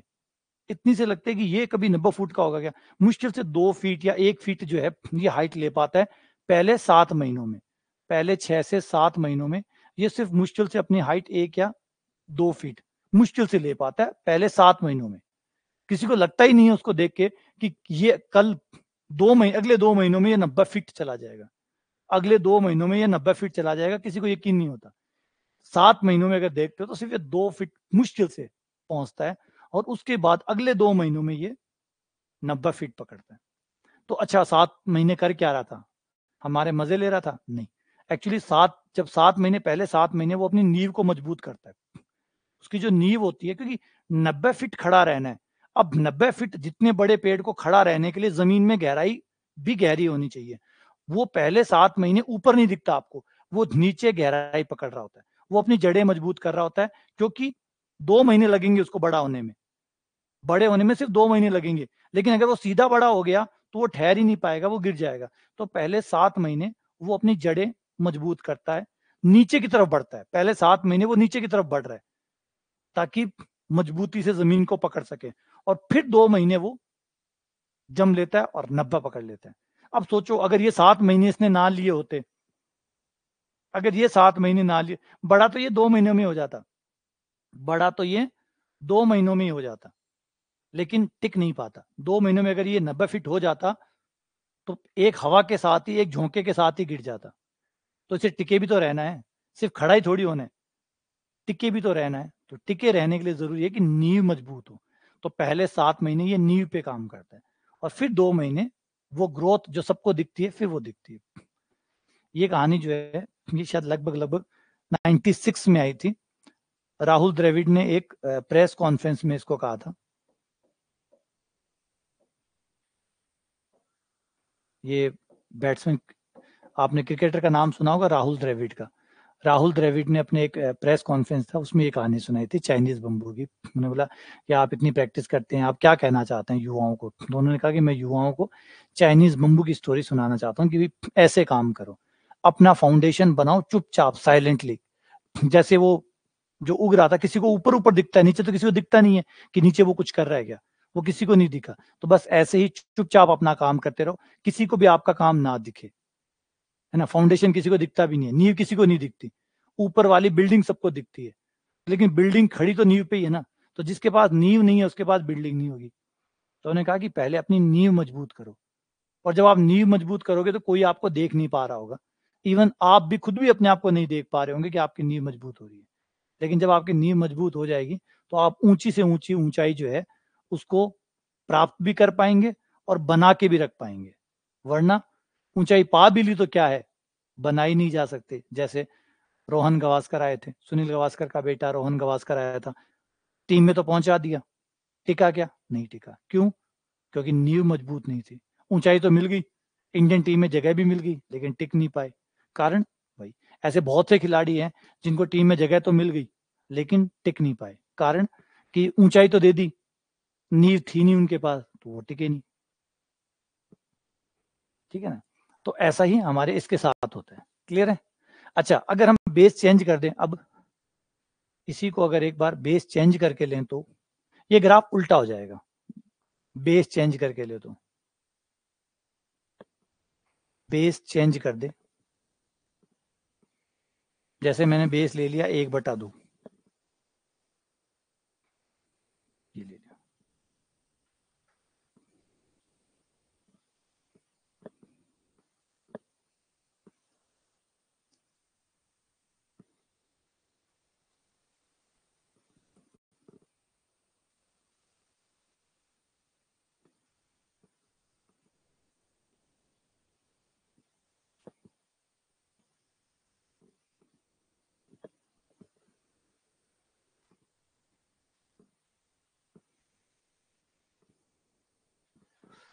अगर बेस 1/2 ले लिया तो ये ग्राफ बिल्कुल अपोजिट हो जाएगा, बिल्कुल अपोजिट, ऐसे नीचे की तरफ, क्योंकि जो ग्राफ इधर बना था वो उधर आ जाएगा और जो उधर बना था वो इधर आ जाएगा, क्योंकि ग्राफ फ्लिप कर जाएगा। 1/2 वाला, 1/2 ले लो, 1/3 ले लो,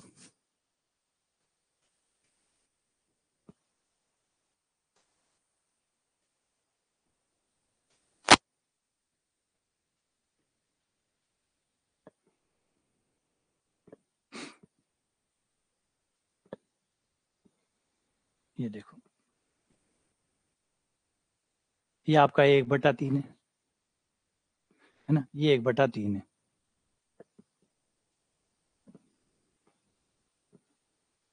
तो उसका अपोजिट ग्राफ जो है वो आपको मिल जाएगा। तो ये होता है हमारा चरघातांकी। अब चलते हैं लोग वाले के ऊपर, लोग वाले ग्राफों के ऊपर। लोग ग्राफ, लघु गुणक, लोग में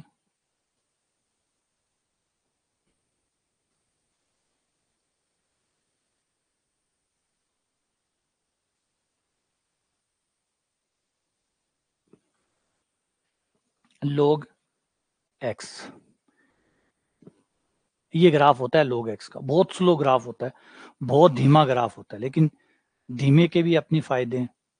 जैसे फास्ट ग्राफ होते हैं उनके फायदे हैं, तो जो धीमे ग्राफ होते हैं उनके भी अपने फायदे हैं।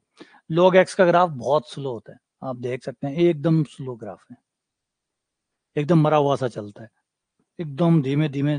देखो, आप यहाँ देखोगे तो 2 को भी नहीं पकड़ पा रहा है, मतलब ऐसा लग रहा है 2 को भी, वैसे पकड़ तो ये सबको लेता है, सारे मान आ जाते हैं इसमें, सारे आ जाएंगे, लेकिन लगेगा ऐसे। थोड़ा दूर जाओगे ना तो आपको पता लग जाएगा 2 आ रहा है, 3 भी आ रहा है, 4 भी आ रहा है, लेकिन इतना धीरे है कि लग रहा है कि पहुंचेगा नहीं, लेकिन रड़कता रड़कता, रेंगता रेंगता सारे मान प्राप्त कर लेता है, सारे मान। इसमें जो आप रख सकते हैं वो है, देखो जो रख सकते हो, वो 0 के बाद आप कुछ भी रख सकते हो, मतलब प्रांत जो है वो पूरा आर है, प्रांत जो है वो पूरा आर है।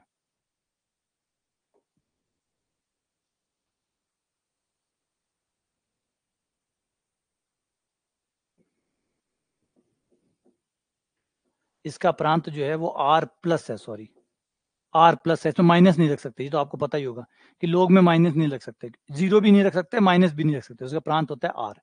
लेकिन इसका परिसर जो है वो पूरा आर होता है। आंसर सारे आते हैं,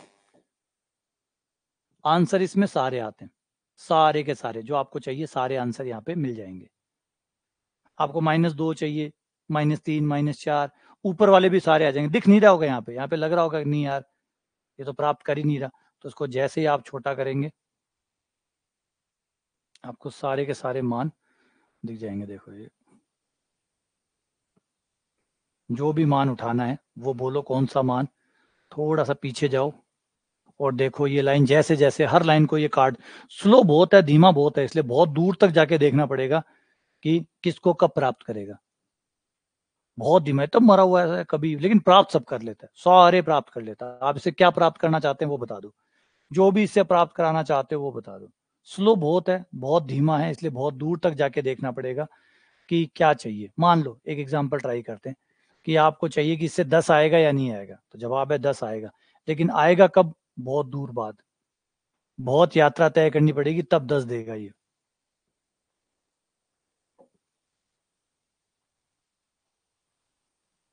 जैसे मान लो आपको log से 10 प्राप्त करना है, तो आपको 10 की पावर 5 रखना होगा। 10 की पावर 5 रखने पर 5 आएगा। अगर बेस 10 है, एक बार 10 का बेस ले रहा हूं, तो अगर आपको 10 की पावर 5 रखोगे तब जाके 5 मिलेगा आपको। 10 की पावर 5 होता कितना है? 1,000, मतलब जब आप 1,00,000 रखोगे तब जाके आपको सिर्फ 5 मिलेगा। तो अगर ये देखो, ये तो मैं 100 पे पहुंचा हूं, 100 पे, 110 पे, ऐसे करते करते करते मैं इस ग्राफ को अगर 1,00,000 पे ले जाऊं तो 5 आ जाएगा, और 10,00,000 पे 6 आ जाएगा। अब समझो इसका धीमापन, समझो 10,00,000 पे 6 देगा, 10,00,000 पे ये हमें 6 देगा। तो स्लोनेस देख रहे हो कितनी स्लो है इसके अंदर। 10,00,000 पर ये हमें 6 देगा, 10 की पावर 7 पे यानी 1 करोड़ पर ये हमें ये 7 देगा। इतना स्लो नेचर है। मतलब करोड़ों पे 7 आंसर आ रहा है, करोड़ों पे 7 आंसर आ रहा है। फिर 10 करोड़ पे 8 आएगा, 1 अरब पे 9 आएगा। इतने बड़े बड़े नंबर दे रहे हो तब जाके ये एक कदम चलता है, मुश्किल से ये एक कदम चलता है। कुछ ज्यादा ही नहीं, बहुत ज्यादा स्लो है, बहुत ज्यादा स्लो है ये। लेकिन ये भी है ना, चीजें सब काम की है।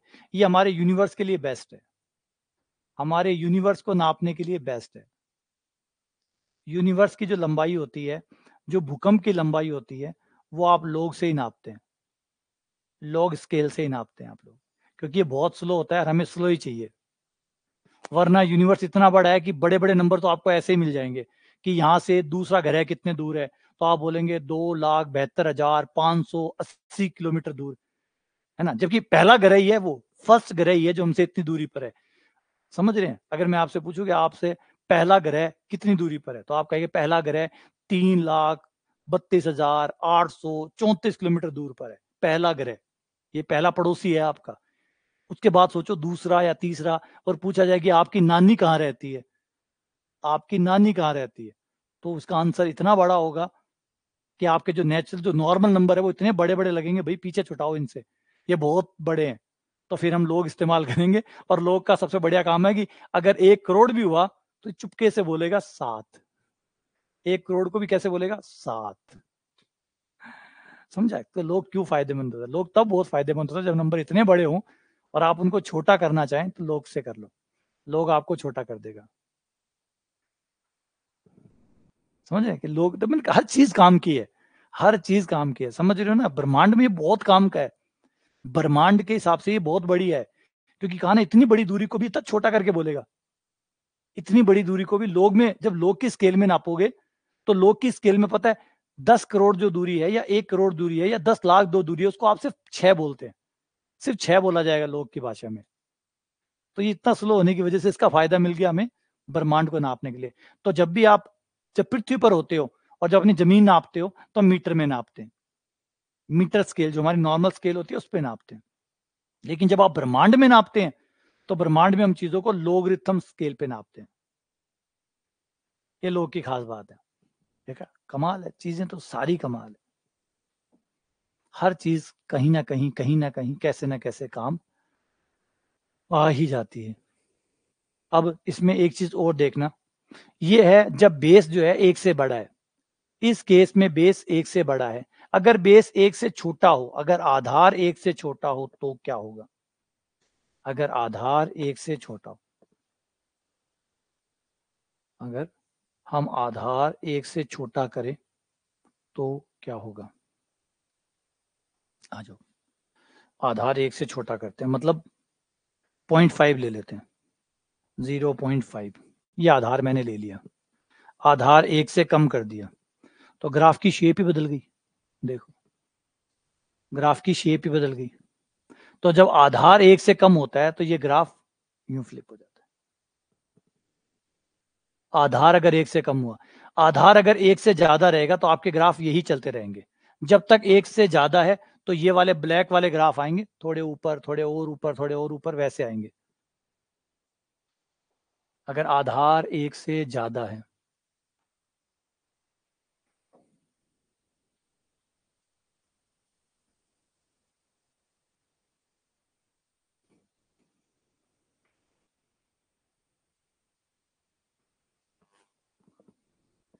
ये है एक से ज्यादा आधार। इस केस में आधार एक से बड़ा है और इस केस में आधार एक से छोटा है। ये दोनों ही ग्राफ है, दोनों में ही फर्क सिर्फ ये है कि दोनों ही लोग के ग्राफ है। एक तब है जब आधार कम है एक से, एक तब है जब आधार एक से बड़ा है।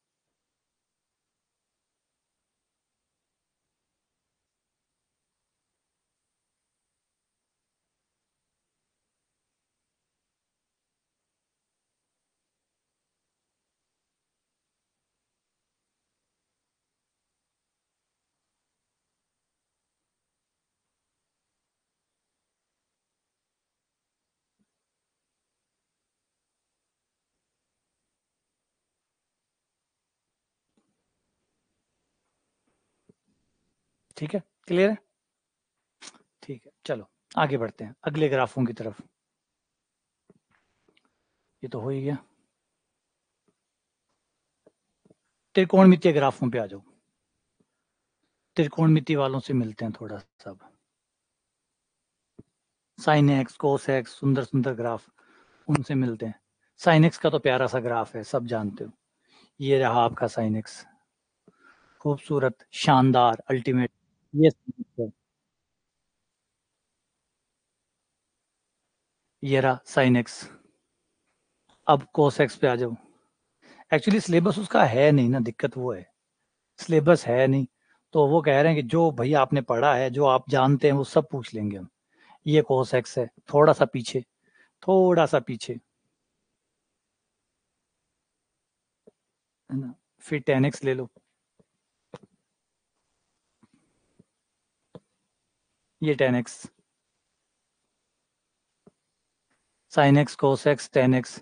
फिर इन तीन को देखते हैं एक बार। ठीक है, दोनों ग्राफ। अब साइन में आप देख सकते हैं हर एक्स के ऊपर आंसर है, हर एक्स के ऊपर आंसर है। कोई भी एक्स रखो, हर एक्स के ऊपर कोई ना कोई आंसर है, हर एक्स के ऊपर कोई ना कोई आंसर है। लेकिन जा कहां तक रहा है वो देखो, परिसर देखो, आंसर कहां तक जा रहा है। तो आंसर जो जा रहा है, साइन का और कोस का आंसर तो देखो एक से ऊपर नहीं जा रहा। तो साइन और कॉस दोनों ही ग्राफ के लिए, साइन हो चाहे कॉस हो, दोनों ही ग्राफ का जो प्रांत है वो आर होता है। कुछ भी रखो, सब अलाउड है, किसी के लिए मना नहीं करते। लेकिन आंसर हमेशा -1 से +1 के बीच में ही आता है, -1 से +1 आता है। All are valid, all X are valid. कोई भी एक्स रखो, साइन को किसी भी एक्स से प्रॉब्लम नहीं है, साइन को किसी भी एक्स से प्रॉब्लम नहीं है, सारे एक्स। लेकिन बस जो आर का जो परिसर आएगा वो हमेशा -1 और +1, बेचारे इतने ही, ज्यादा से ज्यादा इतना उछलते हैं, इतना नीचे आ जाते हैं, इतना उछलते हैं, इससे ऊपर जाते ही नहीं। तो इनकी रेंज जो है वो कमजोर है, रेंज कमजोर है, डोमेन बड़ा सारा है। अब 10 को देखें, यही चीज 10 को देखें, खाली 10 को देखें, बाकी एक बार सबको शांत कर दें, सिर्फ 10 को देखें। 10 का सब बढ़िया है, 10 अनंत तक जाता है, क्षमता बहुत है इसके अंदर, अनंत तक जाता है। ये देखो, वो जा रहा, वो जा रहा, अनंत तक जा रहा है, और नीचे भी अनंत तक जा रहा है। लेकिन इसको कुछ मानों पे दिक्कत है, -90 पे इसको परेशानी है, -90 पे डिप, +90 पे। तो ये जो 90 है ना, 90 इसकी राशि में खराब है, इसको 90 से दिक्कत है। 90, 270, ये जो विषम गुणज है ना 90 के जो विषम गुणज है, 1 × 90, 3 × 90, 5 × 90, 7 × 90, ये जो विषम गुणज है ना 90 के, इससे इसको एलर्जी है। इन सब पे या तो ये ऊपर चला जाता है या नीचे चला जाता है। 90 के विषम गुणज जो है इनको माइनस कर दो, बाकी सब अलाउड है, बाकी सब पे कोई परेशानी नहीं है। ग्राफ जो टूट रहा है वो देखो, तो सिर्फ उन्हीं पॉइंट्स पे टूट रहा है। 90 माइनस से लड़ाई है इसकी, 90 विषम गुणज से, 90 के विषम गुणज के साथ लड़ाई है इसकी। ये देखो, ये है वो 90 वाली लाइन, ये देखो, ये रहा, इस 90 वाली में प्रॉब्लम आ गई। अरे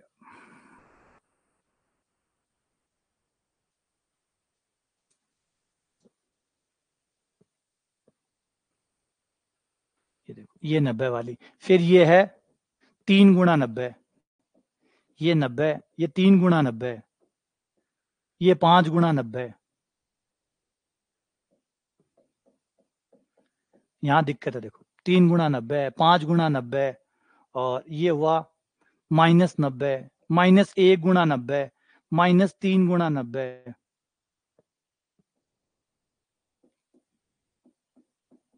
जो माइनस के गुणज है ना, उन पे दिक्कत है। अच्छा, ये मैंने यहाँ गलत बना दिया, ये यहाँ पे,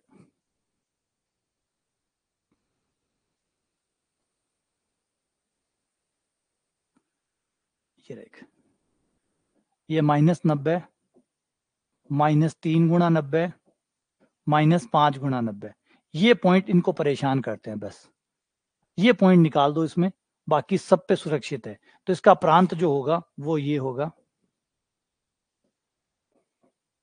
इसका प्रांत होगा पूरे रियल नंबर में से, पूरे रियल नंबरों में से आपको 90 के जो विषम गुणज है 2n pi plus 1 pi by 2, इनको निकालना होगा। 90 के जो विषम गुणज है उनको निकालना होगा, उनको छोड़ दो, बाकी सब सही है, बाकी सब सही है। बस 90 के विषम गुणज निकाल दो, 90 का जो विषम का पहाड़ है ना, 90 विषम वाला, बस वो छोड़ दो, बाकी ये सुरक्षित है। और परिसर इसका पूरा है, सब कुछ आता है इसमें, कुछ भी नहीं रुकता।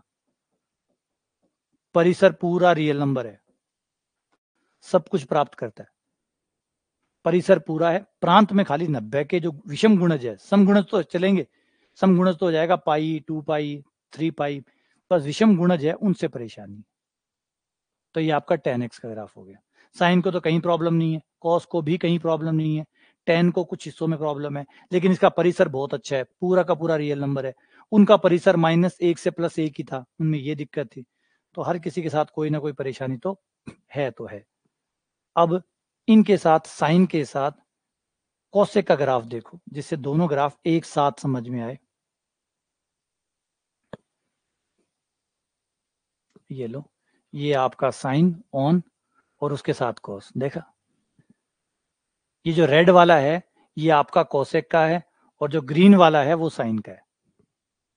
तो जहां साइन देखो ऊपर गया, कोसेक वाला नीचे आ गया, मिलने के लिए दोनों। ये ऊपर उठा बेचारा, साइन था इतना ही ऊपर उठ सकता था, तो साइन इतना ऊपर उठा, कोसेक इतना नीचे आ गया, मिला। ये अपने रास्ते, वो अपने रास्ते। फिर नीचे गया, नीचे से मिलने आ गया, फिर ऊपर उठा, फिर ऊपर से मिलने आ गया, है ना। तो ये कोसेक का ग्राफ है, देखो ऐसा लग रहा है कि दोनों एक दूसरे की पूर्ति कर रहे हैं, है ना। देख रहे, कितना शानदार कॉम्बिनेशन है दोनों का, मित्रता कितनी अच्छी है। तो वो कोसेक का ग्राफ है। याद रखने में बहुत आसान है कि साइन जहां उठा, कोसेक वहां से ही मिलने आ गया, नीचे गया तो नीचे मिलने आ गया, ऊपर गया तो ऊपर मिलने आ गया। ठीक है, कुछ प्रॉब्लम है कोसेक के साथ, साइन के साथ तो कोई प्रॉब्लम नहीं है। कोसेक को बेचारे को कुछ समस्याएं हैं, कुछ शारीरिक समस्याएं हैं कोसेक को।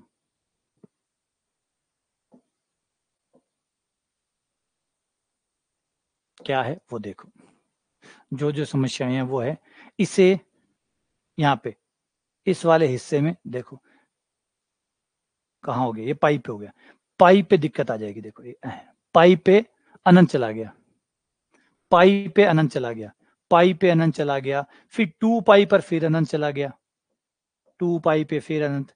इसको पाई से दिक्कत है, ये देखो, ये 0 पाई, 0 पाई मतलब 0, ये -पाई, ये -2 पाई। तो इसको पाई से दिक्कत है, क्योंकि पाई पे ही अनंत चला जाता है, पाई पे ही अनंत चला जाता है। तो इसका देखो, साइन को तो कोई दिक्कत है ही नहीं, साइन का तो प्रांत r है, और परिसर जो है वो -1 से +1 है। जो कोसेक है, कोसेक x, इसके प्रांत को परेशानी है कि r में से आप ये पाई के गुणज निकाल दो, आप इसमें से जो पाई के गुणज है ना वो निकाल दो, क्योंकि पाई के गुणज पे ही अनंत हो जाता है, पाई के गुणजों पे ये अनंत हो जाता है, तो उनको निकाल दो। परिसर, परिसर क्या होगा, परिसर होगा कि देख सकते हो कि ये जो बंदा है ये -1 से +1 से, +1 से ऊपर ऊपर रहता है, या -1 से नीचे रहता है, +1 से ऊपर ऊपर रहता है, या -1 से नीचे नीचे रहता है, -1 से नीचे या +1 से ऊपर। प्लस 1 से ऊपर या माइनस 1 से नीचे। तो परिसर हुआ माइनस अनंत से लेकर माइनस 1 तक यूनियन प्लस 1 से लेकर अनंत तक।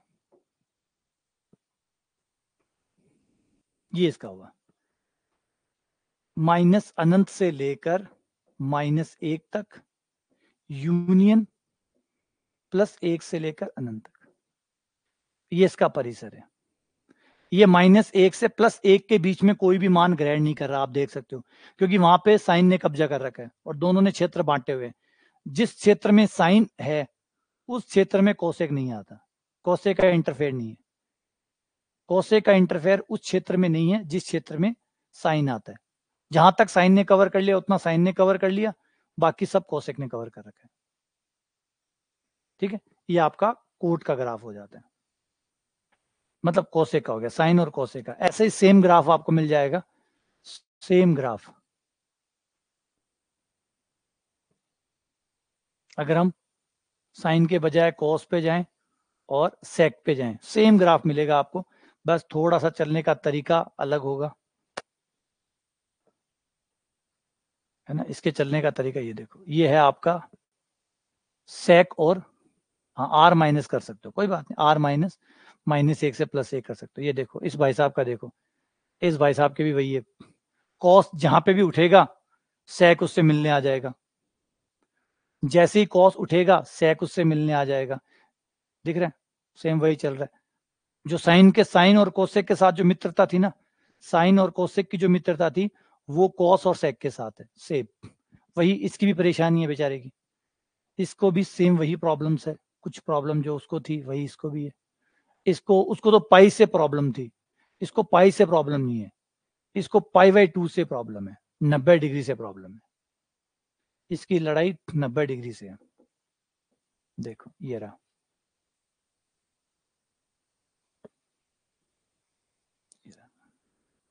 ये है 90 डिग्री पे अनंत हो गया। फिर ये रहा 3π/2 पे।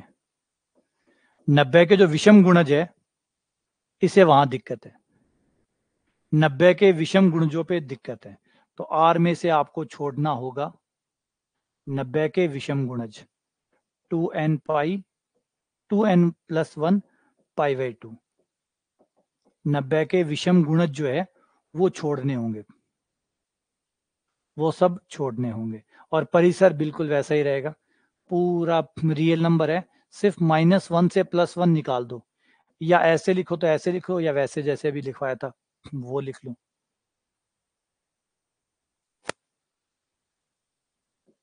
माइनस अनंत से लेकर -1 तक यूनियन 1 से लेकर अनंत तक, ये हो गया। ये है आपका दूसरा ग्राफ, कॉस और सेक।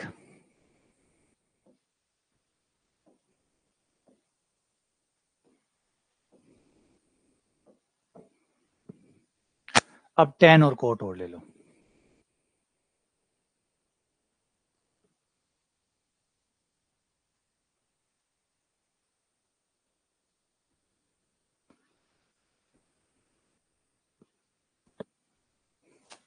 ये है tan और कोट, गुत्थम गुत्था, ये भाई भाई है, ये भाई भाई है,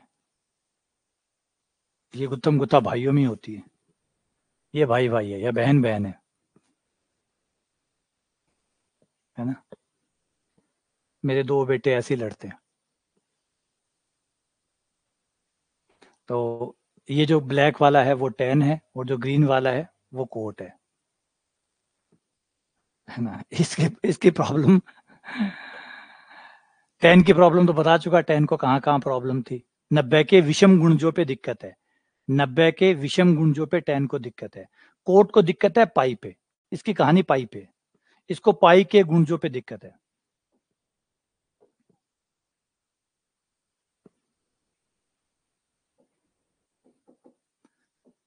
इसको कोट को जो है, कोट की बात कर रहा हूँ, कोट को जो है वो परेशानी आएगी पाई के विषम गुणजों पे, पाई पे आएगी, सॉरी, पाई के हर गुणज पे दिक्कत आएगी इसको, पाई, 2 पाई, 0 पाई, 0 पाई मतलब 0,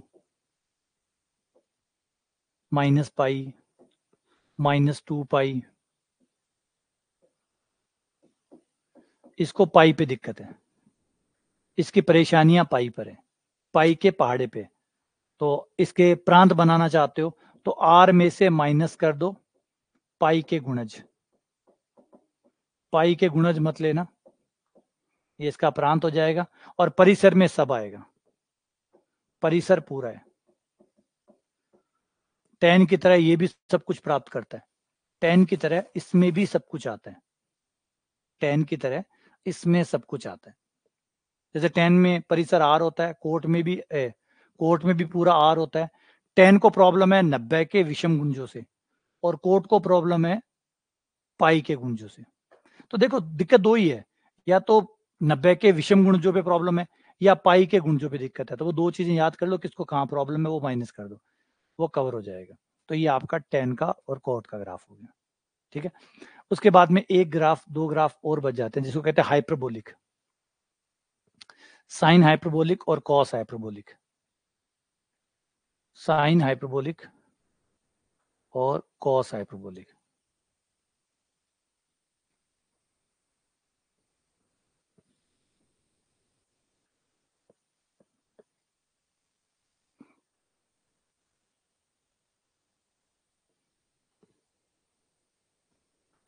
ये रहा आपका साइन हाइपरबोलिक एक्स, ऐसा होता है, ये होता है साइन हाइपरबोलिक। हाँ, इनकी शीट भेज दूंगा मैं आप लोगों को। ये साइन हाइपरबोलिक होता है, साइन हाइपरबोलिक एक्स। ये जो ग्राफ होता है,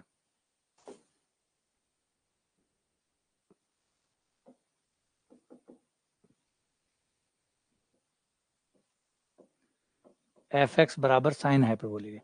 एक्चुअली हाइपरबोलिक ग्राफ जो होते हैं वो ई से बने हुए होते हैं। साइन हाइपरबोलिक एक्स होता है ई की पावर एक्स, और ई की पावर माइनस एक्स, इन दोनों के अंतर में 2 का भाग देने पर प्राप्त होता है। ई की पावर एक्स और ई की पावर माइनस एक्स, दोनों ग्राफ अगर आप ले लो और दोनों को घटा दो, 2 का भाग दे दो, तो वही साइन हाइपरबोलिक एक्स है। इसका प्रांत जो होगा वो पूरा आर होगा, आप इसमें कुछ भी रखो, इसको कोई प्रॉब्लम नहीं आएगी। इसका परिसर जो होगा वो भी पूरा आर होगा, पूरा आर, सब कुछ आएगा इसमें, इसमें सब कुछ आएगा। प्रांत है वो पूरा आर होगा, परिसर पूरा आर होगा। इसी के साथ अगर हम कॉस हाइपरबोलिक को लें, कॉस हाइपरबोलिक को,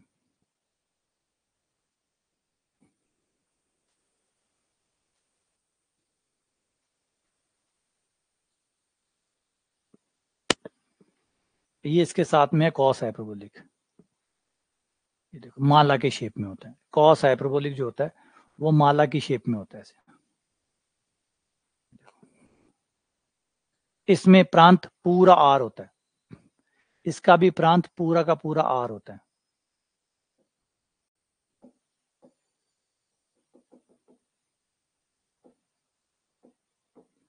इसका भी प्रांत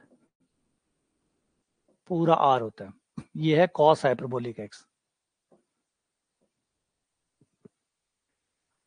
और इसका जो परिसर है उसमें थोड़ी सी प्रॉब्लम है, एक तो एक से नीचे नहीं जा रहा, देखो एक जो है वो अंतिम छोर है, एक से नीचे नहीं जा रहा, एक से ऊपर ऊपर चलता है। तो इसका जो परिसर होता है वो एक से लेकर अनंत तक आता है।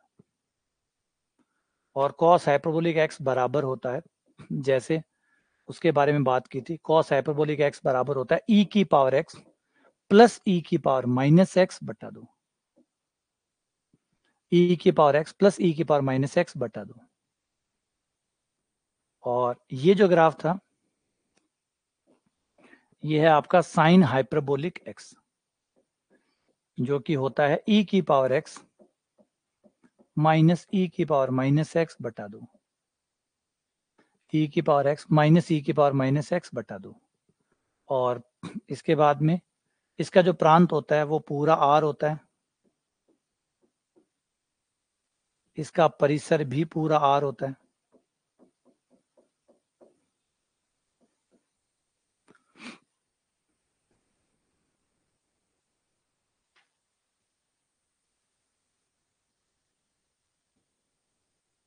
तो आप e की पावर x को और e की पावर माइनस एक्स के दो ग्राफों को मिला दें तो आपको यही ग्राफ प्राप्त हो जाएगा।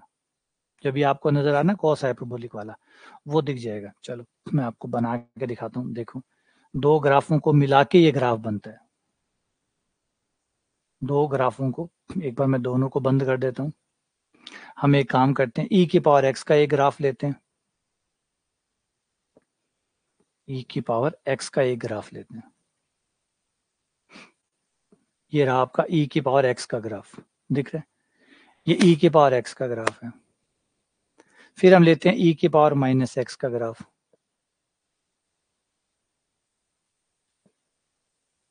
ये रहा e की पावर माइनस एक्स, दिख रहा है? दोनों दिख गए, e की पावर x भी दिख गया, e की पावर माइनस एक्स भी दिख गया। क्लियर है? अगर दोनों ग्राफों को हम जोड़ दें तो आपको ये ग्राफ नजर आ जाएगा। दोनों को जोड़कर अगर 2 का भाग दे दें, अभी ये जो पॉइंट है, ये देखो, ये पॉइंट 0 1 है ना? दोनों को जोड़ें और फिर 2 का भाग दे दें तो यही ग्राफ, यही पॉइंट रह जाएगा और ग्राफ आपका दूसरा बन जाएगा, जो आपका कहलाएगा कॉस हाइपरबोलिक। कॉस हाइपरबोलिक, ये कॉस हाइपरबोलिक है, ये कॉस हाइपरबोलिक है।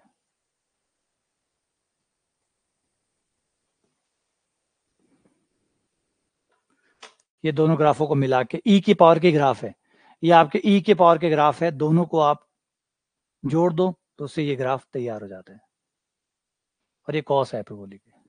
ठीक है, चलो एक बार इतना सारा ज्यादा तो मत पढ़ो, एक बार धीरे धीरे इन टॉपिकों पे आएंगे तब इनके ऊपर और चर्चाएं होंगी।